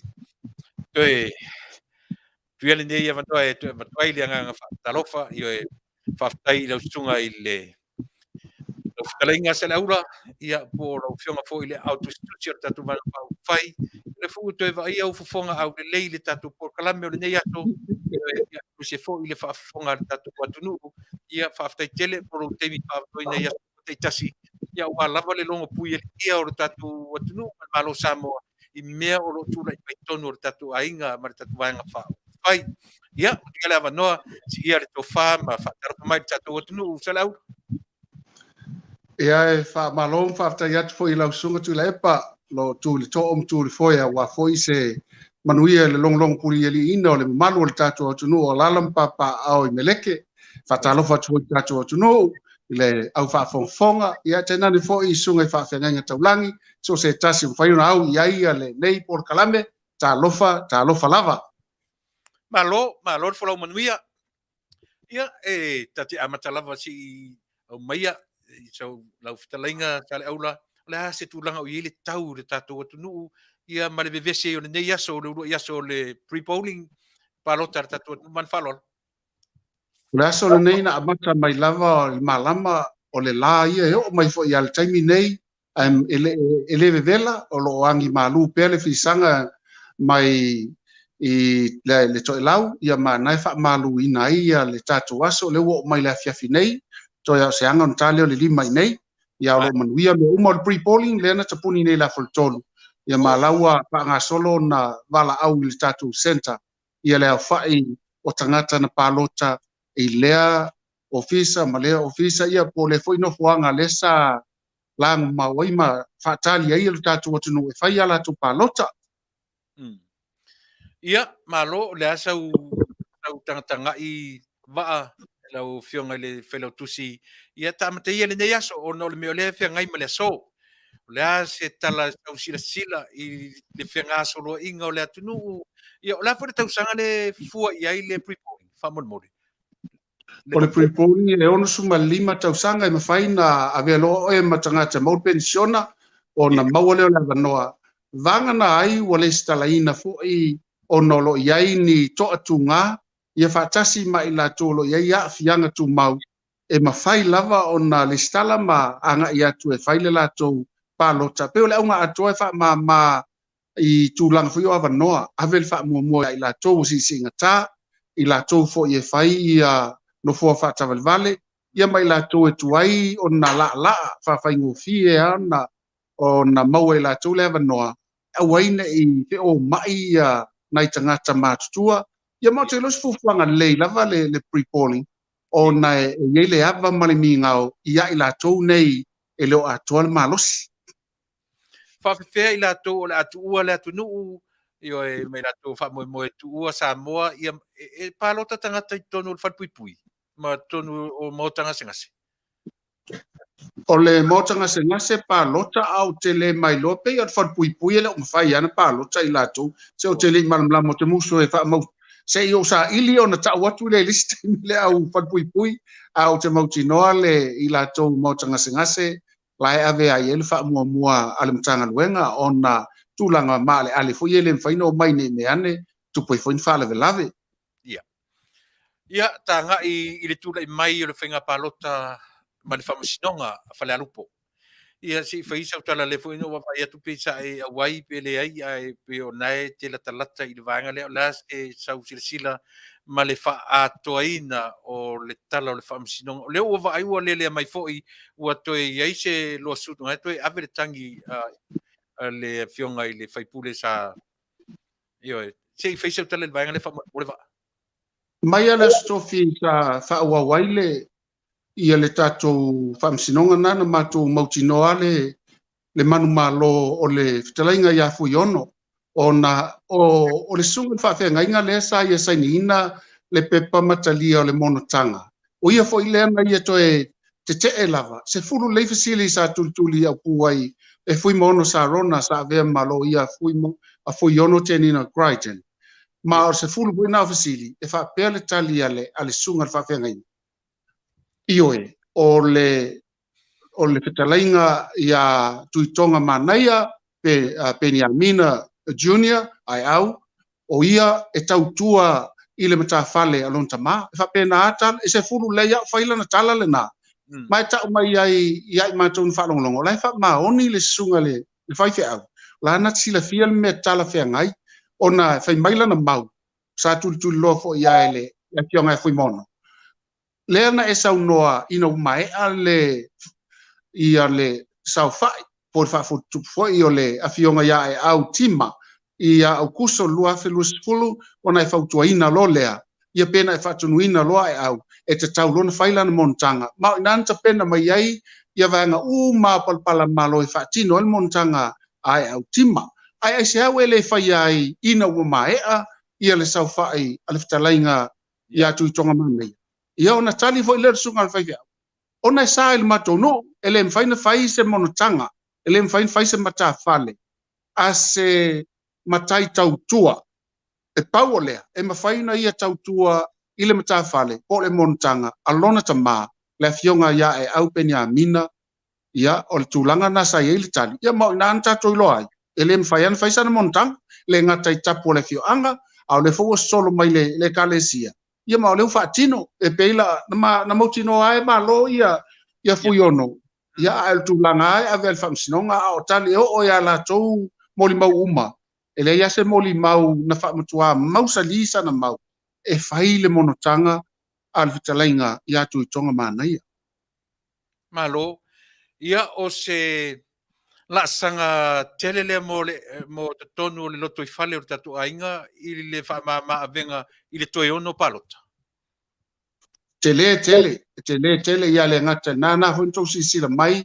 na tau lava le tatu fa moe ina ua tuta lo tatu safulau i le afio anga salani e fa tau no mo fa mai ai loa ia tatu fa lau i lo sa vali o file mu i le asto na i mavai atu nei po le samarai foi le ia auto ma ina sa mai alon fai foi le fonor committee ia matapena i fo i le mavai ina i amata mai level pale mia sui pale mia le fionga i fongfitalai sui fongfitalai o i lato malava ia fionga i mean star o a fionga foi fai pule na vai nga ia ma amata mai lava i le matangi ia li pata seipa ia fale alupo e sava vali ia i tato au ia ma o le fionga pale mia o ia lava le sa ngafa ma li pata i tupai lalo ia mana iai foi manisio mean star na lato ngā lue mai na i le asonga fua ma le aso lua ia o le afionga le sui pali mia sanga lue o ia i le tu malo leo fale alili lua i manisi foi minsta o le ftalainga ia olo le minsta leo ngā luenga ia ma le afionga le minsta o tupe a munpola ngā lue fe manisi o fai pule ma tatu komiti i sa fatalua o i matou sa matou ngā lue ma le afionga te teifono ia lauli i le isa nganga wha ai o i la taula lea sa tusi au e anga ia tu fale alu ua fia ina ua manu malo ma le o ilo isa vai ala vanga le ia le fionga ile fongfetalai o le minsta o tinama tu mai tai mai la tau upana ia le lanto e mai loto e faisinga luenga nei ile au sunga Tuilaepa ma fa fuanga Samoa le leita penanga tatu ainga le leita penanga Whaftai. O le a tonu a waafa mo le vai ina leo le tatu ainga piwanga I tu malo le. O ala ngā luenga sau tu whaia I tonu o I tu malo te tasia a urumana I le parota. O le tulang mua e tauna vai ai ia ngai le tangata po o le whaipule ia po le sui fo ia le whatu le tua sa mo utasi. I le tu malo e tele i ona ainga. Tino toto ano ia mapaolo mangafa vaenga whapena. O le mafuanga ina ia toe o le toe tā lea matua mausali na ilo tatu wha moe o upulava ia kopo ia o le whatuatua mga luenga awhai mai tatu whatuatua e leini ngā luenga matua mate al whatuatua ia pe tatu te na o ngā luenga e leise anu pongi matalo e te tauna o whatasi vaenga ia ma le mafuanga nana leina ngai ina ia toe ngā lulue toe wha matala iai o le malo le utu lai mai o le malo nei mo tangata ina ia manuia tangata lau tele. O lea ese au ngā e tū lai mai se tangata I le tono le malo, ai sau whalo lope, sau te te mai ia tātou anō tau matu maanga o masani ai tātou. Ai le ngata fo I lea, ia pe sau fo I a vea mas tangata whaaso e sā. Ona le atoa ilo whaamunianga ua atofa ina, mo le I tu malo, ona mama ilo tātou sā, I lea fo I tua inga tofi pe a whai toa I Taunuu. Mai o pe alma fu angana lau sunga Tuilaepa. Manuia taiva a pe o leo te tau maua o tau mawhai tatu ainga whapaleni le equation. I le ono a whaina I le tatu ainga I le toe tālea. I le ono wa ai me si tu mawhai tauina lau tūtoi o I tu malo. Ta mawhai lava na whaina pe a whai tatu te o tufani tupe pe aven tau mawha. Ai o le whaalau iloa ia, to atapunia le whaalau iloa I mena I o poster, banners, ia whaatasi matustu singa, whaatasi mawhasalaunga, whaatapunia na nafi le spululua le auli, a o le tala noi tangata, whaatapunia na po le spululua. Ia o lan tatu o e tusa maltu la fono, tatu te whinau po e tusa maltu la fono, ma e le te taun si I e tatu se tā, ono I tatu lewe le malo, taun tatu aputi tu la fono. Ma lie, whaftai. Vano vai atu le tātou toe roadshow lava. Peu tau sauro ta whano no wa uma fo ia mea, rono winga whata tātou roadshow. I le isi lima tau tanga. Peu ae sa ova ai pe o le sa e tuto o to. I le tātou roadshow muli whale alili. Le ase la ngona I atu o whailau tusi o le au tusi o le tātou ainga ina watu le launga e te tali ai I le whioanga ma le tu malo ia malo tura I mai I ni wholawholanga I tutonu o le tātou toe roadshow rawa. Tuilaepa man whaafonga Samoa e le ngalo ne tae au ngalua. I le nganga mawalalo o se tangata whaatau waa o le fuefu manele ele. Ai wa mai level fatu tuanga fo ia le fionga te mai tai palemia ve ailo vai e tanta no atu ma tali fai tau I le pa ia fo ia wala fio ai o la inga sa fenunu I vama la tu tam ia tai naneli ngom tua ia fa pe fo ia sa ta ele ava male fo ia tai naneli tu malo I tapa au tausi fa pe fo ia toto au I fale upolu o le matango fi o le aso e wa o lo no longa awa ai sila mai fa lo longa e tusta male se fulu tolu ia su alato atu fa tasi mato fa na fa lelea ono o la ia le torsu mal torsu valu pa lo longa na faia ele tu malo mo le fionga I le palmia male tatu a ingor fa tu le tua sa mutasi ese fa inga ta ona pe an taltanoa wonono tia laulo tai mantava e tusa ma le tula fono fa palota au a fa ina I le tato wo ia I fo tato tu manga ma tasi le meta fo si le to ia fa inga malo e le tau le peina le vaenga au a ese lava le fa to sina ese lo tato wola mai le si o manga le anga I fa nua ma le anga no ia le la wo me pa pene ia a wale no po au po e fa wa ia wa tele fa lo longa le ngata le tau mafa fo I le fonga tau mafa a o anga fa tupu na la tu Saunia pawolea ia tatu sa ilia se tai o malama e mawhai fu ina momoli atu le fa tai isi o tatu tu malo o fale alili sai e po fale alili lua tai ia pio ina tonu re tauanga ia tuese langona lau fionga au tustusi o tatu ainga ua le mawhai o tō minoi I whaaloalonga nei. E wha I fo I o tō manatu atu ia au anoa no tia lava ia lauru o Moni lava. ranga pei ona e tā ua. A o iai se wha moe moe o tatu ainga I le lumanai. E mawhai o na to e fo I tū malo nei ina ia tali le whaaloalo I le whaaloalo lea ua malepe ona o tū la fono o whenga palota. Moni le leila o Saunoanga Tuilaepa ma ua mai a fo il sola puli. E tala fia ngai matitau. E le mawhaina tu o ia le iai a le tatu a tuno o le whaaloalo. Pa o lea o no le taimi o no tapu ua whaafai tai si I so tatu vai si le lima. Tulo. O na me ane fo to e whainisi whaamusinonga. O na tuai ia lea o na atoa le tatu palimene. Ia e maise na I tu malo lo tawivi mai pea. Ina iai lo la tu fonga tau moli tonu le whalifono Samoa. Malo, ma lera ua manino sia vaenga, e iai lava lo tu taimi, tala fia ngai mo le tali atu le whaaloalo.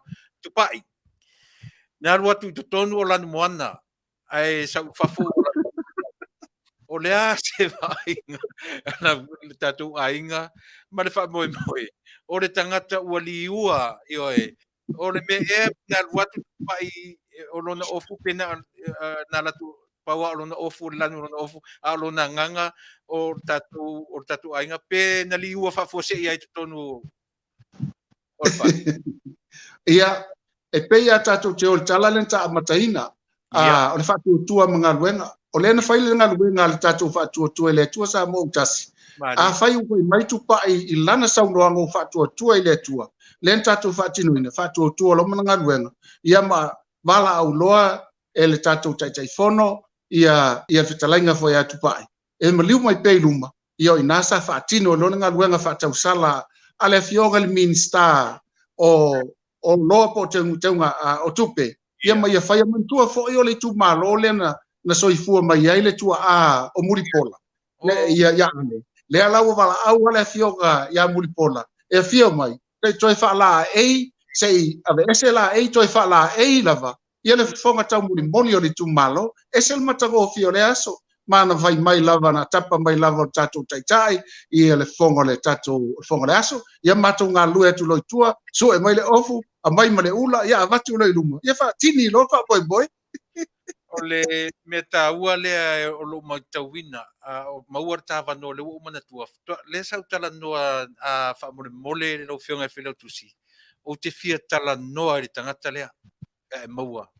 E o tangata ele taua loa, I tonu o tatu ainga mana na ngā luenga sa whai, yaso umalava. O te mata ia lava to ina lea, pito matua lava na ngā luenga. E wha nofo o tau lalo, I tapili o tau, e le marolo, o ele sua forto ina wha mon mole. O le susunga ia la uli sa pau mai le afio anga I le vi sa le moa.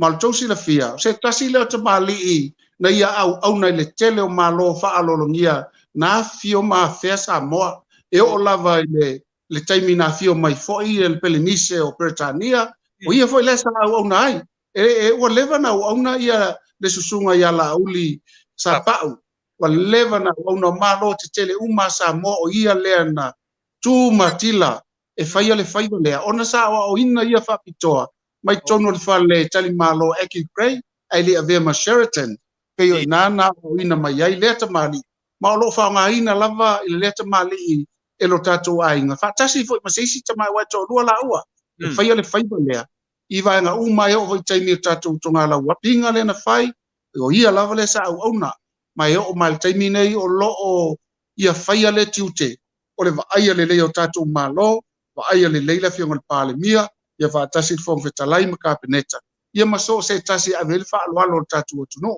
o le swafala na ma o se tamali I winga tawanga fau ia fa tasi po I male ata mai is very professional lau sunga Tuilaepa ia ba ape atu sai malo fina ngalo o te fia maua sa ua vanoa matitala noa lelei e o le toi lea na ia au maia I lau mata mana nei au mai a tore fe au o to wo ma o le ar fe au na malie au na I tangata no o le ata wale na ele o manino i to tele au va ai na tatu Polokalame a o se ava no fa mon mole va o te fitanu ye ona ngai mai la ia le o le foi o ve vesi ia le tunu ma le tatu vaenga le tuangai i le launga na fai ai to tonu o le maoto sa mo i to tonu le loto i fale o tatu ainga io o fai ai lau fionga i le launga le sui o fale alupo na ia se upu na sasi po se upu ana tau fai le fai lau vese le tunu ai mai se la le tuanga se fai sa ko talanga i le vai fa mon mo fai na to fa na o le upu le ai foi le fitalainga ia fuiono tu mai le vanga na fitala ia fuiono fa mon mole e o le mea fu le fa pe la e papa le o fana le papa le fana po la e una na ta ua langa le pe o tau vesi mai ma pu e mai le tuangai ma o fa pe ai o le threat po se tau fa mata va po mau mai a le la utango e na on tape la vo toi vala ua tulo ina ia mo le lo si fonga fa mon mole lava fa tai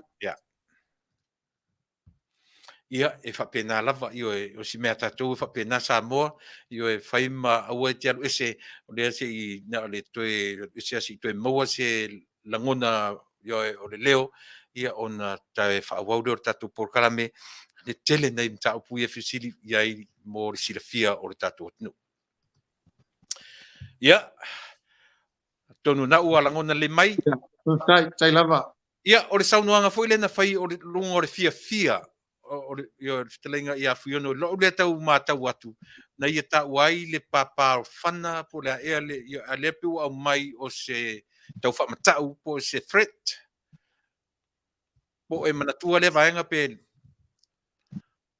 ia ai ona e ese foi mesa alu ia lo ma fau fau ele ta ia lo ma fau fau le naso ia le sau no anga po le vanga na fitala ia fuiono e te vatu ai malu i poenga ona ele o au ia i lo mala malama i leva i liu fa mole ia le fa tai ona mena bo lo tupu tono loto i pale tatu ainga ia pe o mena o le o tam fe tutu lo atu i fasili ia mo le silafia o le tatu ia se o mai sa fa matalanga fa mole va i lau tu e tape nanga lava lea ma lau tu e o atu sanga ngalua mana ia si sau noa fa matala ili le vaenga le fa mon o le mesilin taua ona tasi le vaenga na mato iai anafi o sanga lua mai o le ele fa mo lunga fa tu le tu sa mo tasi e tili le e mua le tatou sui tu lua tatou sui mai le afio anga le na mai le tu malo le na ia o te le tau tua po ai e lea le a vea ma sui fai pule ai sui fai pule mai le fast toi lona lua le fast mai nai le tu malo na ma fo anga o le ma to te lota nga te pa lota mai e na nga lue ia i tatou ai ia fatasi ai ma le soso tau au ia tatou ai ngai fafolo fai mai fo lo la tau tiute ia ma inga ko sa mo nei ona ia fo inisi mai sa va ina matua malanga fa pitoa mai ai o le tu malo le na e tau ia su ia na o pa lota ai la tau ia mai le il ma fan fananga ma to te le fa mo lunga ia pe ia na fa mai pe le tatou vai na fo ile o lai le sa man malo mai te pe atu ia e fai mfa te tainga o le matua ma na ia fo na fa te tainga ia le tolu le i e mau tatou ava noi na ma lau ia te le man malo tatou lau sunga Tuilaepa ia taina ne fo ia le fafonga anga al tatou watunu ia o le fatu tuana le il taimi nei o mo foi fainga luenga vanga na ai fai mai le tua le ai tatou sui ia ona sui le tatou sui e o atu la sabrate va ele o tae e o tau finangalo le fionga te mai pa le bia ma le malu le kapeneta teina ia le te ena e malie o le falau fo ina tu e anga ia sinangar malia o le foto e vili ma tangata ma faina e foto o temine o le la ngona atu ia la sa no ia le ai o le te fai atu va fa mo pele o faina ai ia finangalo tatu ainga te mai pa le mia ia ono sai mai lava Samoa ia ono telefoni o lo mafuta mai ai ia si tatu malo ia o le faima telefoni e tangata ia ma motusi ai le ai usi mai ia le lava o le so tainga ba o la pele o la afia la ngona o le tatu ainga ma le malo fou i le te ena mai malie o le vaenga fu sa o fai e fa la uloa i lalo siri o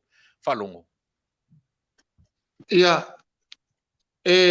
tau longo ese ia tutuila maape ona o nisi o le afioanga o le ana malanga mai ala to e mai se a inga ia fatasi fo mtoto uli ma mailo la to fasea ono tulanga na ai la fo ia nisi o le afioanga o lo motoa mausalilo la to pipi ile fitalinga ia fa longo ai o fautuanga na mai o tatu tai tatou o le faatuatua i le atua sa mo tasi taʻia lalo le ia sasaumana le mafuaga na lē mafai ai ona tatou tetee atu i le finagalo o le tatou afioaga o malie ae lea lava matou te maitauina o lae lava e toʻatele i latou i malie e lagolagoina le fetalaiga iā faalogo i le temi nei malo faafetai o ani toe tapenaga le tatuaiga ma le mo le asoforaile lea o le atu le mai le asoforai le faailoa ai le palota le titi lea o tapena faapitoa ia le loto i fale tulou o le tatuaiga ia o le a se faamoemoe o le a se tapenaga le tatuaiga i le asoforai i le maeʻa ai o palota laiti palota le titi lea ia o lea ave ale tatou faamuamua i tumālo ma o le mafuaga foʻi lenā o lae e tapena ai le faamoemoe taeao o taeao le tulae sefulu o le afono ai ia sui tauvāʻu ma lava ia ma le tatou komiti o le fono lea e toe mati ai le faatulagaina o latou scrutineers ia pe taʻu faatamo le failautusi le taʻu ai tatou nei latou te mata i tuina se gaioiga e ono masalomia e lē gata i le isi tu a o le ʻaufai palota ia po o se tagata ese foʻi e mafai ona sosofa atu le faiga palota ia po o se tusi e avatu ia po se fonō po o tulaga faapena ua taeao lae toe fai ai a le fono lenā e toe tapena lelei ai ia agavaa ia faatasi foʻi ma latou matafai o i tausi i totonu o fale palota ma le toe faamalosi o taeao ala e faataunuina ai i le taimi e tasi e fai faatasi ai foʻi ia talosaga molia mo sui tauvā uma a o le oo atu i le aso raile le fai le tatou ana pogi ia matasi na mea o le sefulu la taeao o le moto a tatou ia o le faatuatua e tatau tatou galue ma le atua galuega ia faatuatua ma galuega e tatau ana faataunuina o le tulaga la maeʻa ia le foʻuai ai le tatou ofisa ulu le tona i matou te nonofo ai pea ma le toʻa fitu matou le ua tapena i ai ina ia valaau mai ia fale palota ia o le ai tatou sui tauvā ia po i tumālo e ono ma tatou faamaumau ina i lalo na ona fai mai lava ua uma saulo ma le latou valaau na ona maua faalaau iloa lo i luga le tv faalu i luga le leitio malu atu le foʻi ma outou ina ia tou silafia o ai le umanumālo o ai le tulua e fia la fai e palota vaega faapena paga lea e lē mafaina faitauina ai e palota faapitoa ia ma palota muamua po le pre-polling toa faitau la palota ia le asogafua ia ao le au faataata mai i se ata pe a maeʻa ia le faitauina o le palota tele lea i le asofaraile ia ma o le tiutena ma le galuega na o loo galua i ai le taitaifono ma le failautusi ina ia maioio e faapena foʻi na logoina ina ua maeʻa tatou palota tele le sa fai ia aperila le asoiva le foi na matou tutu mai lava i fagaeʻe ma inasa i aia matou masini ma faailoa tu lava ia le tulaga ua i tatou palota e faapena foʻi la le aso orai lenei tauna afa le fā pe stai faapena ua matou maua uma ia fale palota ese mai tumālo e ono ia ona faalaau iloa foʻi la i e luga o Samoa ma wala o tou faafogaaga ona i tapenaga na mo tami nei a maeʻa ia ona fono laia le aso ana le aso varaile seʻi vaavaai foʻi po le ase tulaga i ai ia sui fou le ua pale mai ia ma o iai lava le afioga taʻitaifono e tainane foʻi le afioga le paluia ia le tulaga atoa ina i mawhai o na lima tai ina ai le tātou ainga. Malo whaftai ia o tatun fu ilo to maur ta taimi a va o le lava i ele popo lenga i le atunu e mai sa matou nei fafo o no le fu Ia. ma va ia tu i ele o longa lava na tu mai le ko mesina o fainga palota i se tulanga ia le foi la fa pe mai nisi e lo le layer kom sino fai palota sa le tau o na fatangaina le suile mai fale alupo le nalu ia na ia patulava le fatangaina io e pe nei vanga lai o tu mau pere fatu tua o le tatu ainga e talia nei me lai ti pe atu e tura i main tulanga fa pe fea fa pene Ia o te tali tonu wa avea me tupu e whai ma whale a onga ile nei foi vai tau. Mai lo po se lo po malaela o tausi sila i le tele o le whatauanga vale mai o tiuti tau ave ale komesina o whainga palota. Ia e tainane po ila tau e tau whai e la matia le wha maoni. Ai ti sila fia, e sa o le upo le anganu. Tatu o na o se pola lava e motu itua. E lea mana ia le tamali i ma le whalu upolu. O lo iailo na pū e lala ia masau noa ia pefe talai. O na o se pola e motu itua e lea mana ia lai tua o tātou. Mai o te tonu po o lo soifua i ova. Lafua ia i le au matangi ia fi ta. Fai ta lia la tu masani la tu ta alo ia ta alo. Au tātou. Tātou te ta alo lava ma le mauti noa. E mailo tātou tofi mai le tua. Tu i le tua lo tātou wha mai moe. Mai tātou te tonu a tātou te manu malo. Malo, whaftai. Ia, o le vanga muri o ka prediction. Le asa o sila wha perfecta i le ono le totoe. Le ala o tātou mei ese mari numera wha le atua o le fitu. Ia. Numera wha le atua. Pei o le mele sa tele na taranoa le tātou Polokalame. Sa le mana o tātou Polokalame, na o le tasia i le lua. Pau ale mei secure le tātou malo. Le ala sa o sila wha perfecta i le numero ono le totoe i le temine. Mai ai tape nanga i ngā luenga o mawhai. Whai mai le tala atua o pepe le avea mawhai a onga sisi. Sisi me mawh. O ia fo i le sa whai a onga le pii. Le fo i sa pili ki lia ai tātou i tua lua fe male fitu. No o mai le i o tā longa ua whai i sa molua fe male fitu, tā longa le Pasifika, to e mau i whai tātou pine i le tā longa leo le pii. A leo se e mai o ia sisi. Whai mai lan whamtalang. Vao au. O le tā longa le nei, e iwa se 10% le tā penpenanga, ua na o se 10% i e lunga le malai. O le malai leo tātou tā alo, wata lepe uma le whātua tue le atua o na tapu. Aisea, a le tā whaia tātou ngā luenga. O lau ngā luenga, lena e tatalo ma e na ana pongi mai ai, o le mātou tiute, o le mātou sāva vali. Lena tau sila, e tau le maua se moe i le sāva vali. Au mātou fo i le whaia tatalo ma tapu wa i atu, ma tuu i le atua. E ono e tātou tauna maua, ina i whao popo le tasi o na fitu maua le numero atoa. O le numero ana wa mai le tua i tātou mantua fo. Sa le stala tātou i le masina i fitu. A o le masina po i fitu o tau sanga nei, len tātou ufale i tono le palimene, ma o le fitu fo i lea, e au mai le atoa i tātou, e wha atoa i le tua mea le atoa. Ono le tangata ngasala o lona ia lava le na atura. A o tātou, o tātou pi i atu i le tua. Ia na tātou maua ele ma fanfan. Ia i fo e whaafonga mai i whaasanga nei ta mai tai le e le tau ai maa mai. Lea wanga fo ele pisa a si o le nofo ane te ne tia li te iau so na whai mai po tātou. Io te sau di tutonu le matu ai kua. O le kua au lau de tagata. Te sila pia o lewa e to ta ua tala lea. O le tala lea sa ua o ngai le whaia. Le tamao le li o cherry. Le tamao. O pepe. Tala na lon tama. Io e sa pai le vai temi o matua o ngai temi o ura kapi. O le tala le to ina o lauta penanga. Io e iwa pasena le tasi al pasene te maua mai malai. Lea la o lewa e to e ta ua le melea. Mo le atu nga ngafaftai tele. Ia, o leo lau sila wha perfecta po lau protection no ua tatuanga iai. Batu lava noa, maa. O lea se mea ele i pā ia ele i o iela o fesili. Lea vo i se mea ele i o ielo wha matalaina o le tāpe nanga a le tatu wanga wha ufai. Mana tua foi. O le malo fau o lo tūra i mai.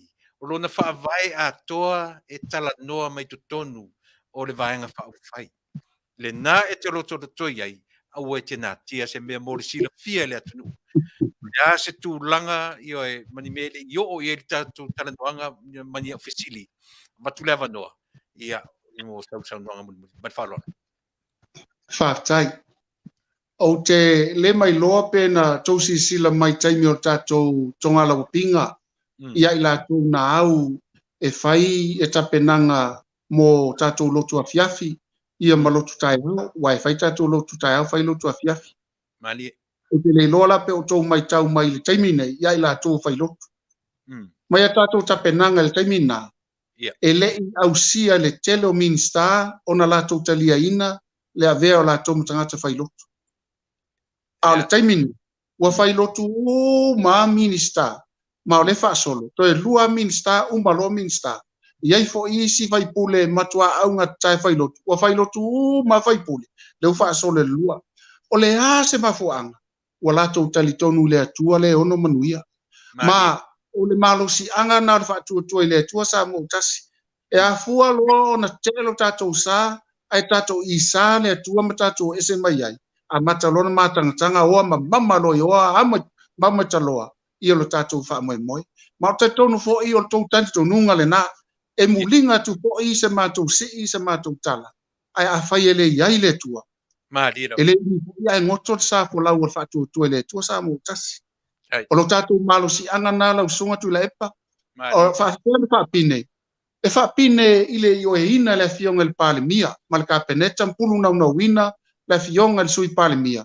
Ia mawhai o na tui loa, ia le tu la fono lea, o la fonga whaife au. Ma tau lumo Samoa, ele aise la fonga whaife au. Aise a, le anga naiti si la fia, na sulu whai lava, le ta mao le atunu ua tō wha maitia, ia ma le tō, ia whaatasi i masua. Na sulu whai lava, ma o mai ele tu e tali langi lo malo, ma o lo lau ele, iau whanua sa.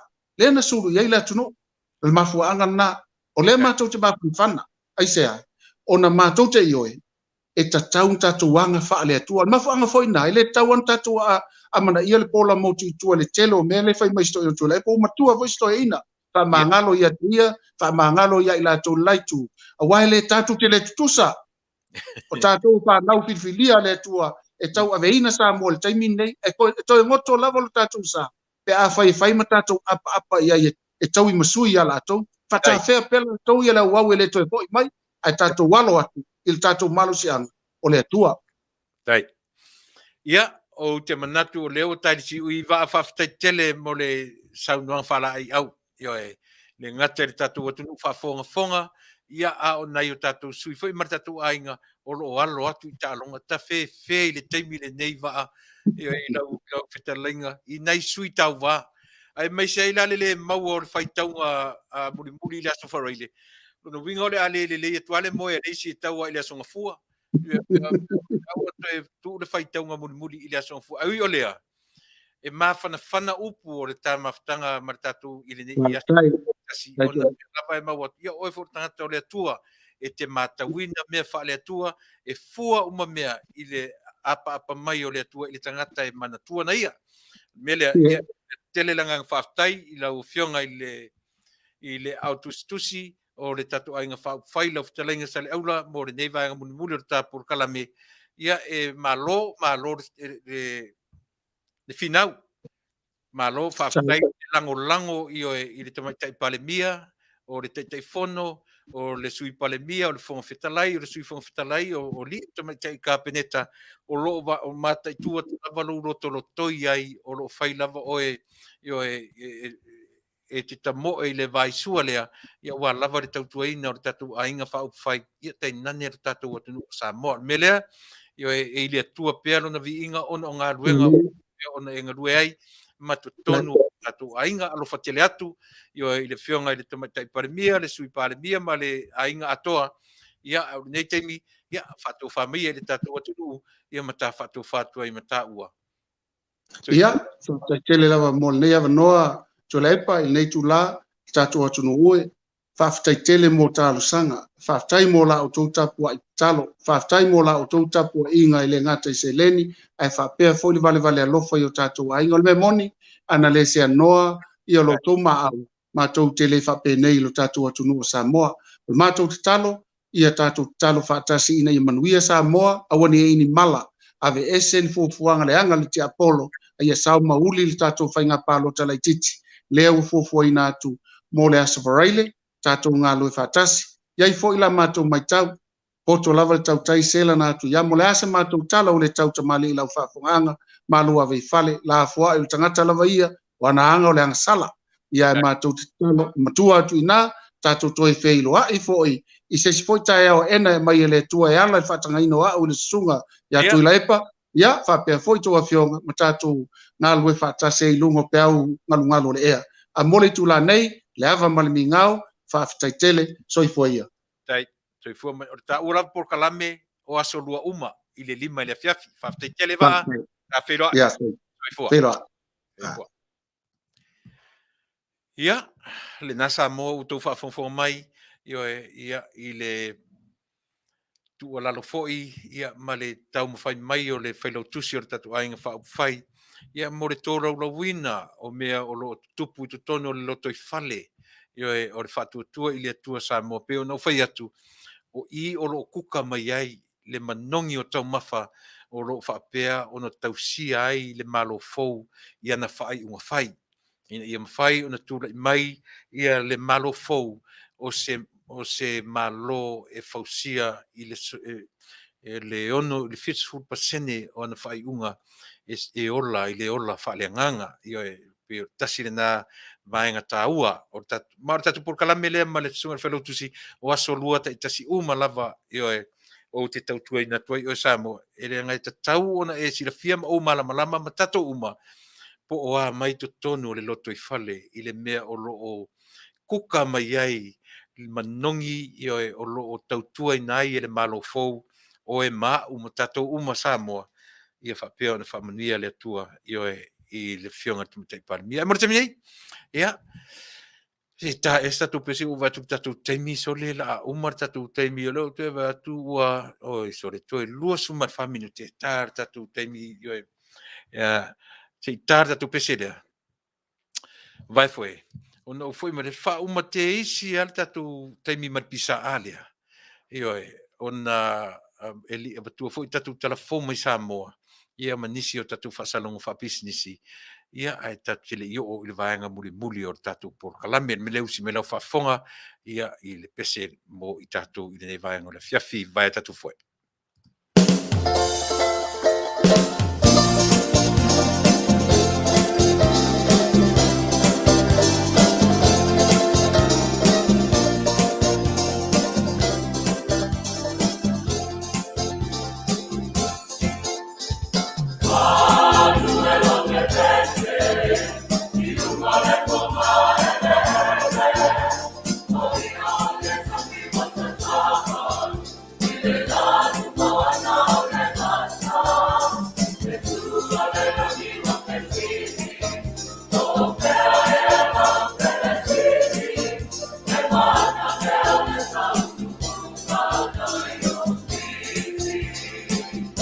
Playoff tickets.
Malu atu ua motu whaafua i mai mara tatou pese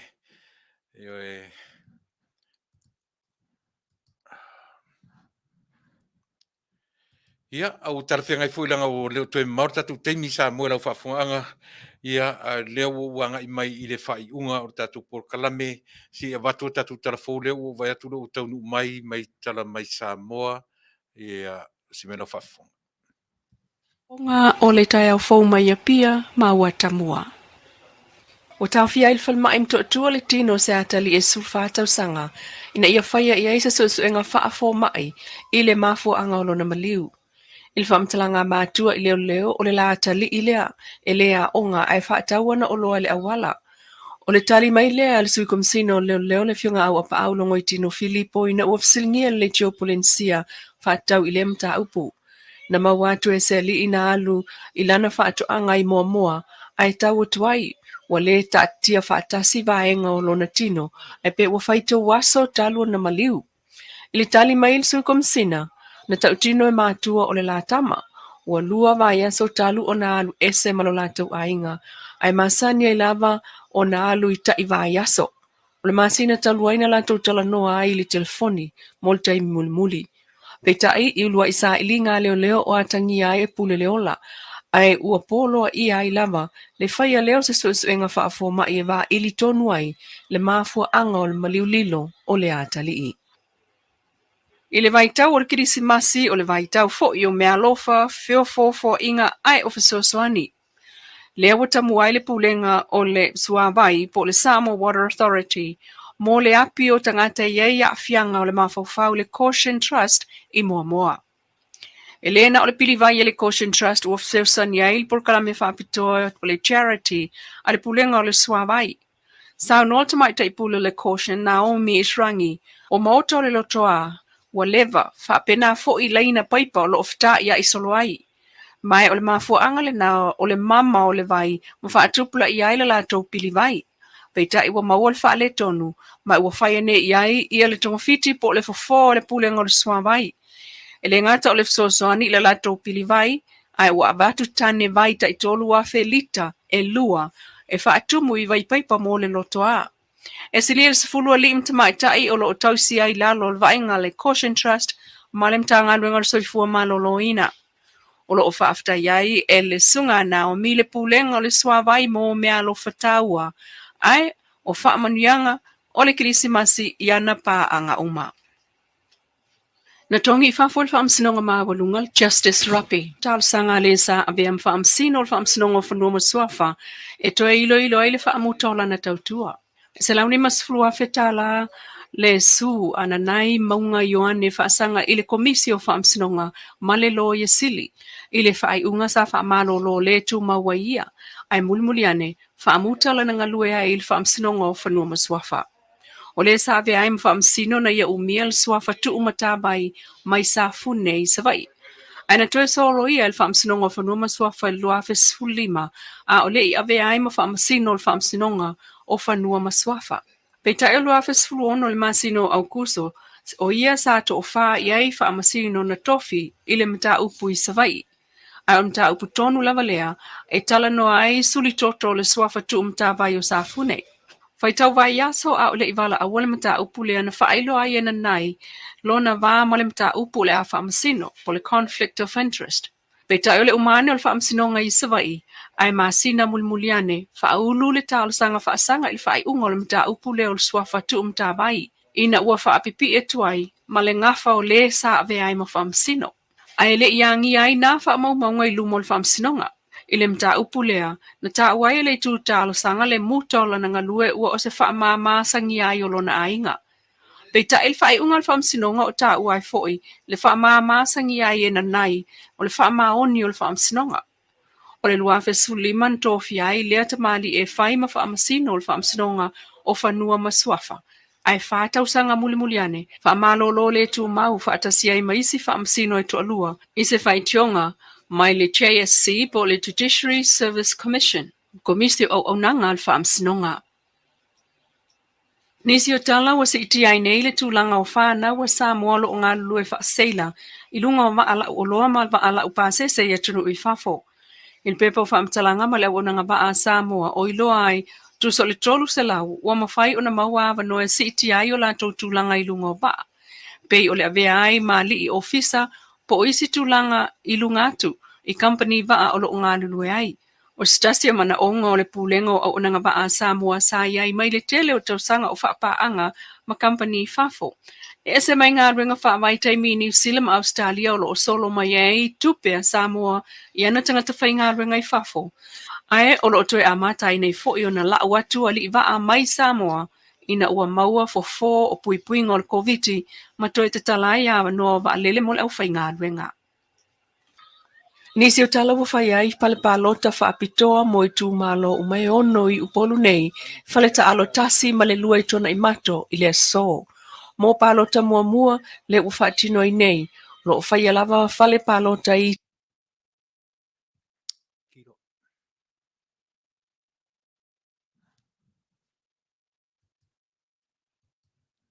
Kile.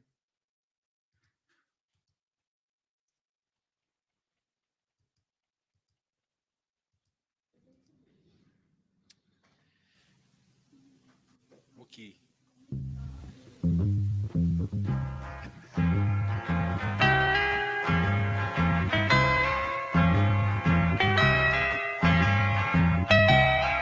And it keeps right on the hurting since you're gone. Ooh, I cried myself. Rupia's Tuna Market i te tonu ore ai o Long Beach. O loo mawai ore tau mafa Samoa, tale mamoe, supo mamoe a paparusami. Ofu parusami, mua tunu masiu pipi. Sapa sui, so sisi, povi masima, talo mafai. E whamaria ino no loto pa e fi atu matala atu o a au. Ile Rupia's Junior Market i te tonu ore ai o Long Beach ile limalua tasi o Long Beach, California. Iva o valu o lima. Telefoni 522 tasi iva valu. Every minute of the day, every hour yours.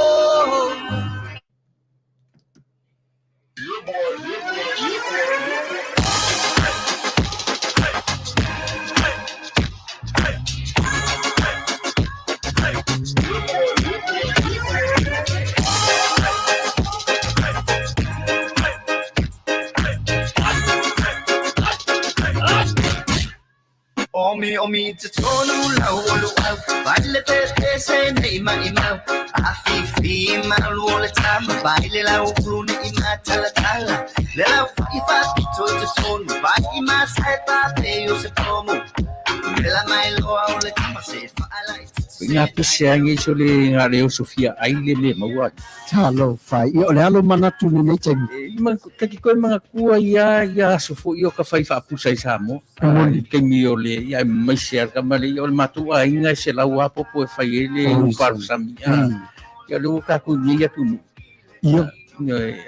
Ke kausira fia se whale mo I O le nā fwela tō whala awa tui au, peti sila fia le whale lelo au Rupia's Junior Market. Le lingo Long Beach, ma le lima dua. E maua umai nei. E maua umai nasi te latu o san le au Rupia's Junior Market. E ta tonu ore ai o Long Beach, le lima dua tasi o Long Beach Boulevard, Long Beach, California. Iwa o valu o lima, o lo o maua ai o tanga talo Samoa, tanga talo fiti, pusa mamoe, pusa fai, tanga raisa, matanga ruau, e whaamaria ino lo whilingara malo loto pia e a whio atu matala atu au, ili Rupia's Junior Market, ili ai o Long Beach, pe walau le telefoni o le lima ona lua whawhitu, tasi iwa, valu. Rupia's Junior Market.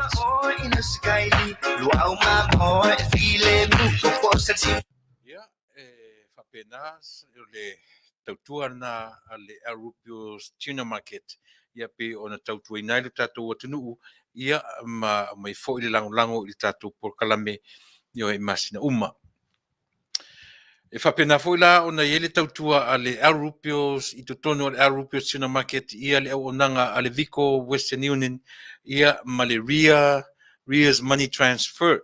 O le lau atanu mai ia la tātou rates I te minei o le Vico Western Union, lua tā la fasu ma le valu tā la Samoa e maua tā la Amerika tasi, o le Ria's Money Transfer e lua tā la whaono, ese I sene lua, o te le lopo me ese ai ia vanga ia au onanga a le Western Union ma le Ria Money Transfer. lua tala whavaru tupe Samoa e maua tala Amerika tasi e le Western Union, lua tala whaono tupe tala Samoa e maua i le tala Amerika tasi.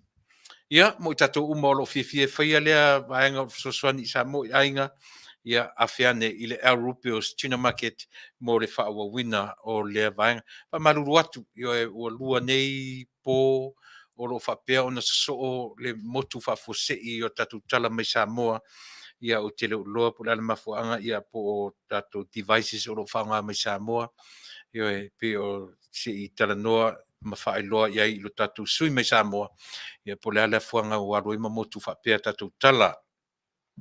Vaenga mun muli o whasalong whapisisi, lea le whangu le te sisi mai ta o le Asia, o le ingoa o le whangu o le redox cell signaling supplements, o po molecules. O le whamoe moe o lea vai la au, o lea vai, na te toe fausia o tatou musele po cells o tatou tino. E whesoswani tele musele e mai ai le tumua i tau i o tatou tiu vai, o le aunga le na o le vai lea, e na te toe fausia musele po cells o tatou tino ua whaaleanga ina, ma ua mamate, te lea musele a fua mai o no mea ai tatou te tau mawhai ma tatou ma o ai. Le winga la leo le vai lea mo lo sila fia samu, ele ngata la ina toe fausia. Ai toe wha au le leia, toe wha talavowina lo toe fua, ma toe a whaina e paie te au ngata e ala le tai au, le ngara tamalea e whawhangu o le tai au e te vave mau e lo malosi fau e te whaangoina i lo malosi whafowina e le ngata o fofonga o folinga e le ngata e le malosi le ala i le tai au le whaatinoina o au whi au mau ngā ruenga o ngase whea ngai matatou o tiute lana mawhaiva o le vai lea o le redox Asia redox mo sila fia e lo tatou te le sia ngā e mo tatou lava mai ai le tama titi le titi e tau i le tangata matua mo i latou o lo o whatawina le vai ia o tamatai o lusi hakula niumata mai sini Ausitalia o le o wha toru, wha lima, wha tasi toru, mo i tatou lava i Ausitalia, Sydney, Melbourne, Brisbane, po whia lava Australia, wala awane i a lusi hakula e niumata i le o wha toru, wha lima, wha tasi toru. O tatou i New Zealand, po whia lava o New Zealand, wala awane i le o lua, tasi lua, o varu lua, lima fitu tasi. O lua tasi lua, o valu, lua lima fitu tasi. O le telefoni na i New Zealand tu mai i Saunia, po Tuilaepa Saunia a tune, ia mo le silafia o tatou uma o lo New Zealand, mo i nei lava i Amerika, po whia lava le stete o lo e whai e walau mai i le o soli, tina ia soli ulale, i le telefoni lima o no lua, toru fitu o no lua. Wala mai ia sori ulale i le telefoni lima o no lua, tolu fitu o no lua, ia mo le whaia ona e wala au mai e tupikama member, e mwhai fwoi ona e wala au mai na ole oka lava o le vai pe a whina loai, e wala au mai ia sori, ia ona whamtalatu leo nisi i mo le tauarumanga e winga i le vai lea, ia mo le sila fia pea, o se vai whaola tutonga mo i tātou umai mau i ngase o le tino, ia mali mai au ngata, mali mai pai e whai umai le tamalea, pe awha pe whatutu ngata tātou, ma so se tu ai ngase, ia manatua pea, ese lava system o tātou, mali taliaina, o lava i fuala au matui ese e whea ngai ma le system o le tangata soifua, ia o tātou talia fo i le vaenga le nā, o le vaenga muri lea o le tātou whasalaunga a Pisinisi ia wala au ia i latou i e tolu New Zealand, o Saunia a tune, Tuilaepa Saunia a tune, ia Australia o tamatai o Lucy, Hakula, Niumata, ia Amerika nei o tina ia soli ulale, ia ma telefoni, pei ona o tuetau. Once again, here are the numbers for Australia. Call Lucy Hakula Niumata 0434541413. Saunia Atune, Tuilaepa Saunia Atune, 020212082571. Mo i latou uma i New Zealand, American A, mo soli ulale 562-370-0062. Ia, pei ua whaamaruru o Samoa, o leo vai atu alata le taimi man airi uma lela o te tui nei le stofi. Ne toi maualo ua avanoa o te toi o mai nei le aso tofi, ta ea la sorulu aso tofi, no winga toi anga ia tu tatu Polokalame Fasa le Vale a Taunuu le aso tofi asau nei, ono o le wha Taunuu ina fo inisi o ila tu whiangai me la stofi ono o whiau mga luenga. Ia tatou ia mai Australia wha mole mole, le fesili maritanga te ilunga o tatou comments i tuwa tiai mo telefoni Australia, o le o wha tolu wha lima, wha tasi tolu. O wha tolu wha lima, wha tasi tolu, fesili mo te maitai o Lucy Hakula Niumata. Ia, mo i tatou umana, mo loutou silafia o lea vaenga o le tatou Polokalame. Hai le whaino ua ese, o le mea amata, ma le mea whaai uiai la Polokalame ia so uma mai a tonu whaati ngā fofonga i le tatou Malo fau. Hai le mwhai ona ua ese, ese a langa o upu e moni le alofa, io e tangat, a whafonga mai pēr le tatou Malo, io e olo, o le aso se fulu maritasi o le masina fau. O le a tapene nei le mātou Christmas ball, fatasi e ma le samina o le Malo fau, i tutonu o Long Beach nei, ia ona i nātou uma sa langolangoina, la mātou tau mawhainga, ia po le Fast Supporters USA, ia o lea o le a mātou ngā i sami ia le Malo fau, ia so sfumatasi o te sema, masina fau, ia ona e sami ai le tātou le manu Malo, ia maritula i mai o le tātou Malo fau, ma le tātou ainga whai e taita ia le whainga Malo o Samoa. Na sutasila i nei Amerika, ia o nei LA, o le a whai ai lea sauninga, ia e mātou te whamanatu nai, ma fia ma pati ai, le Malo fau o lo ua tūla i mai, le te nei o le a whapea o na la fo mai ia ni videos mai Samoa le tuma tai palmia ma le io mai la tole ai nga minsta o uma no tanom fa so tai ia le afionga fo i te telefono mai la tu ina ia mafai ona mai ni la tu fa manuanga o le kivisi masi ia mo i tato uma lava i le nei tala fa tai a o le avanga ia o le pisa a le familia tu fa uma langa o tatu teimi ia ona alo le tatu tala le fionga te mete pale mia ma le mamalu o le tātou Malo o lo tūlai mai. Loto te tele i autou whai unga e whai. Aua ni fefe le whai unga e whai ma le tau langa atu o tangata ma whapea a mea o le a ave le tūla whono, a mea o whapea ma whapea o tō tūla i mai tu tūli tangata, o tō le pefo ila o na tūla i mai le pisa a. Ona ua vave le tātou teimi. Ai o te wha umaina i le aso. Te lele a fianga. Te le me o le leiloa tali fesili, ua sasi mai talingo fesili, ia mai loa tu lava, i la tau o lo tu leia mai le pisa a, ai o te taritonu, e mate lava, ona e le ai, se whamoe ola, o lo o iai, i tua o le fui whala potonga, ma le taum whai e whaaleanga ina ni mea ua, e lei ona iai. Ia ona fai watu le whapena le tātou Malo oe, tātou te sāwa vali lava, ma le mautinoa, e whaangao ina o tātou tangata, tātou e ngao i le soifua ma le loa, e wha moe i le atua e na te whaatumu ina lo tau ngao. A whaatumu tātou i le tumo le atua, tu te le fefefe fo i au tau whai unga. E maro losi fo i uto loto e whai ai whai unga te tau mo le Malo, ma le Manuia o Samoa i lona rumanai. A o tātou tahawa vali o tātou e le iloa se mea. E whaatumu oe e le atua i lona tumu, ma fo i atu e le atua le ato atoa o le iloa e whai ai au tau whai unga.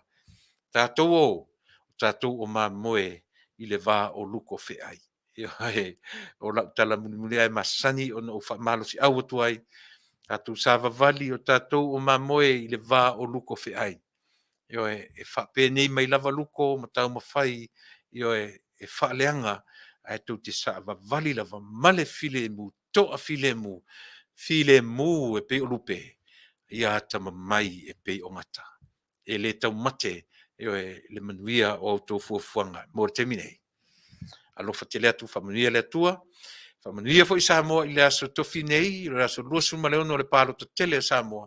O le awha pia fo I una whatau nai I le nei atu nuu le aso, io e o ta ua o le aso whawhitai po Thanksgiving Day, fia ngai ma le nei atu nuu o Samoa, io e a whaisau tau se pipi, o ni ngalo se pipi ave malau whaifi au, io ia lua fo I pipi, ia wala au mai I lau telefoni, iwa tasi, ia o telefoni na te mo mai au, io e mai se pipi pe au tele ini pipi ina I le malu o loto. Ai ngā morete minei Samoa, o fea le vaenga ua lape ai se ngangana, o pu ai se ngangana I lau tau whaafongaanga, e mua le vau I lau tu au ona, ai o te taritonu tātou tu e whilo, tu e tai ao ena, tu e saumalama, tātou whilo I tai ao, tātou Polokalame masani, o le tau te ia ele au onanga I tiu te mawhaiva, ta pena ina e le fionga, I a taura papa, a futiti, masina, ia ona fai uile o te lope satu Polokalame ne Afiafi, aso tofi tātou toi whilo ai,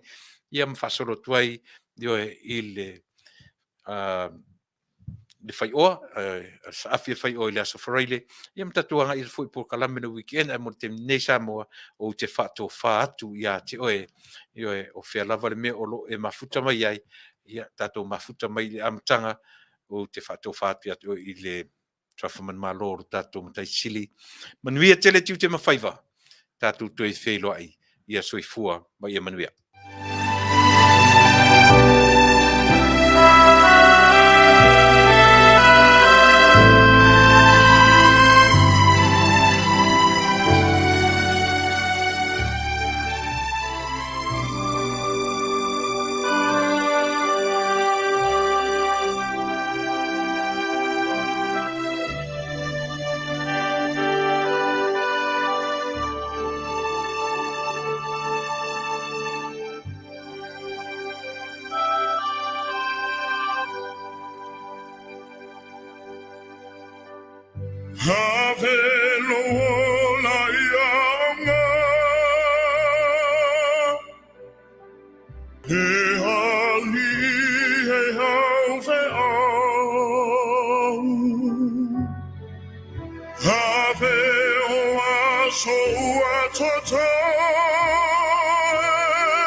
Finally, we can explore fantastic new worlds together.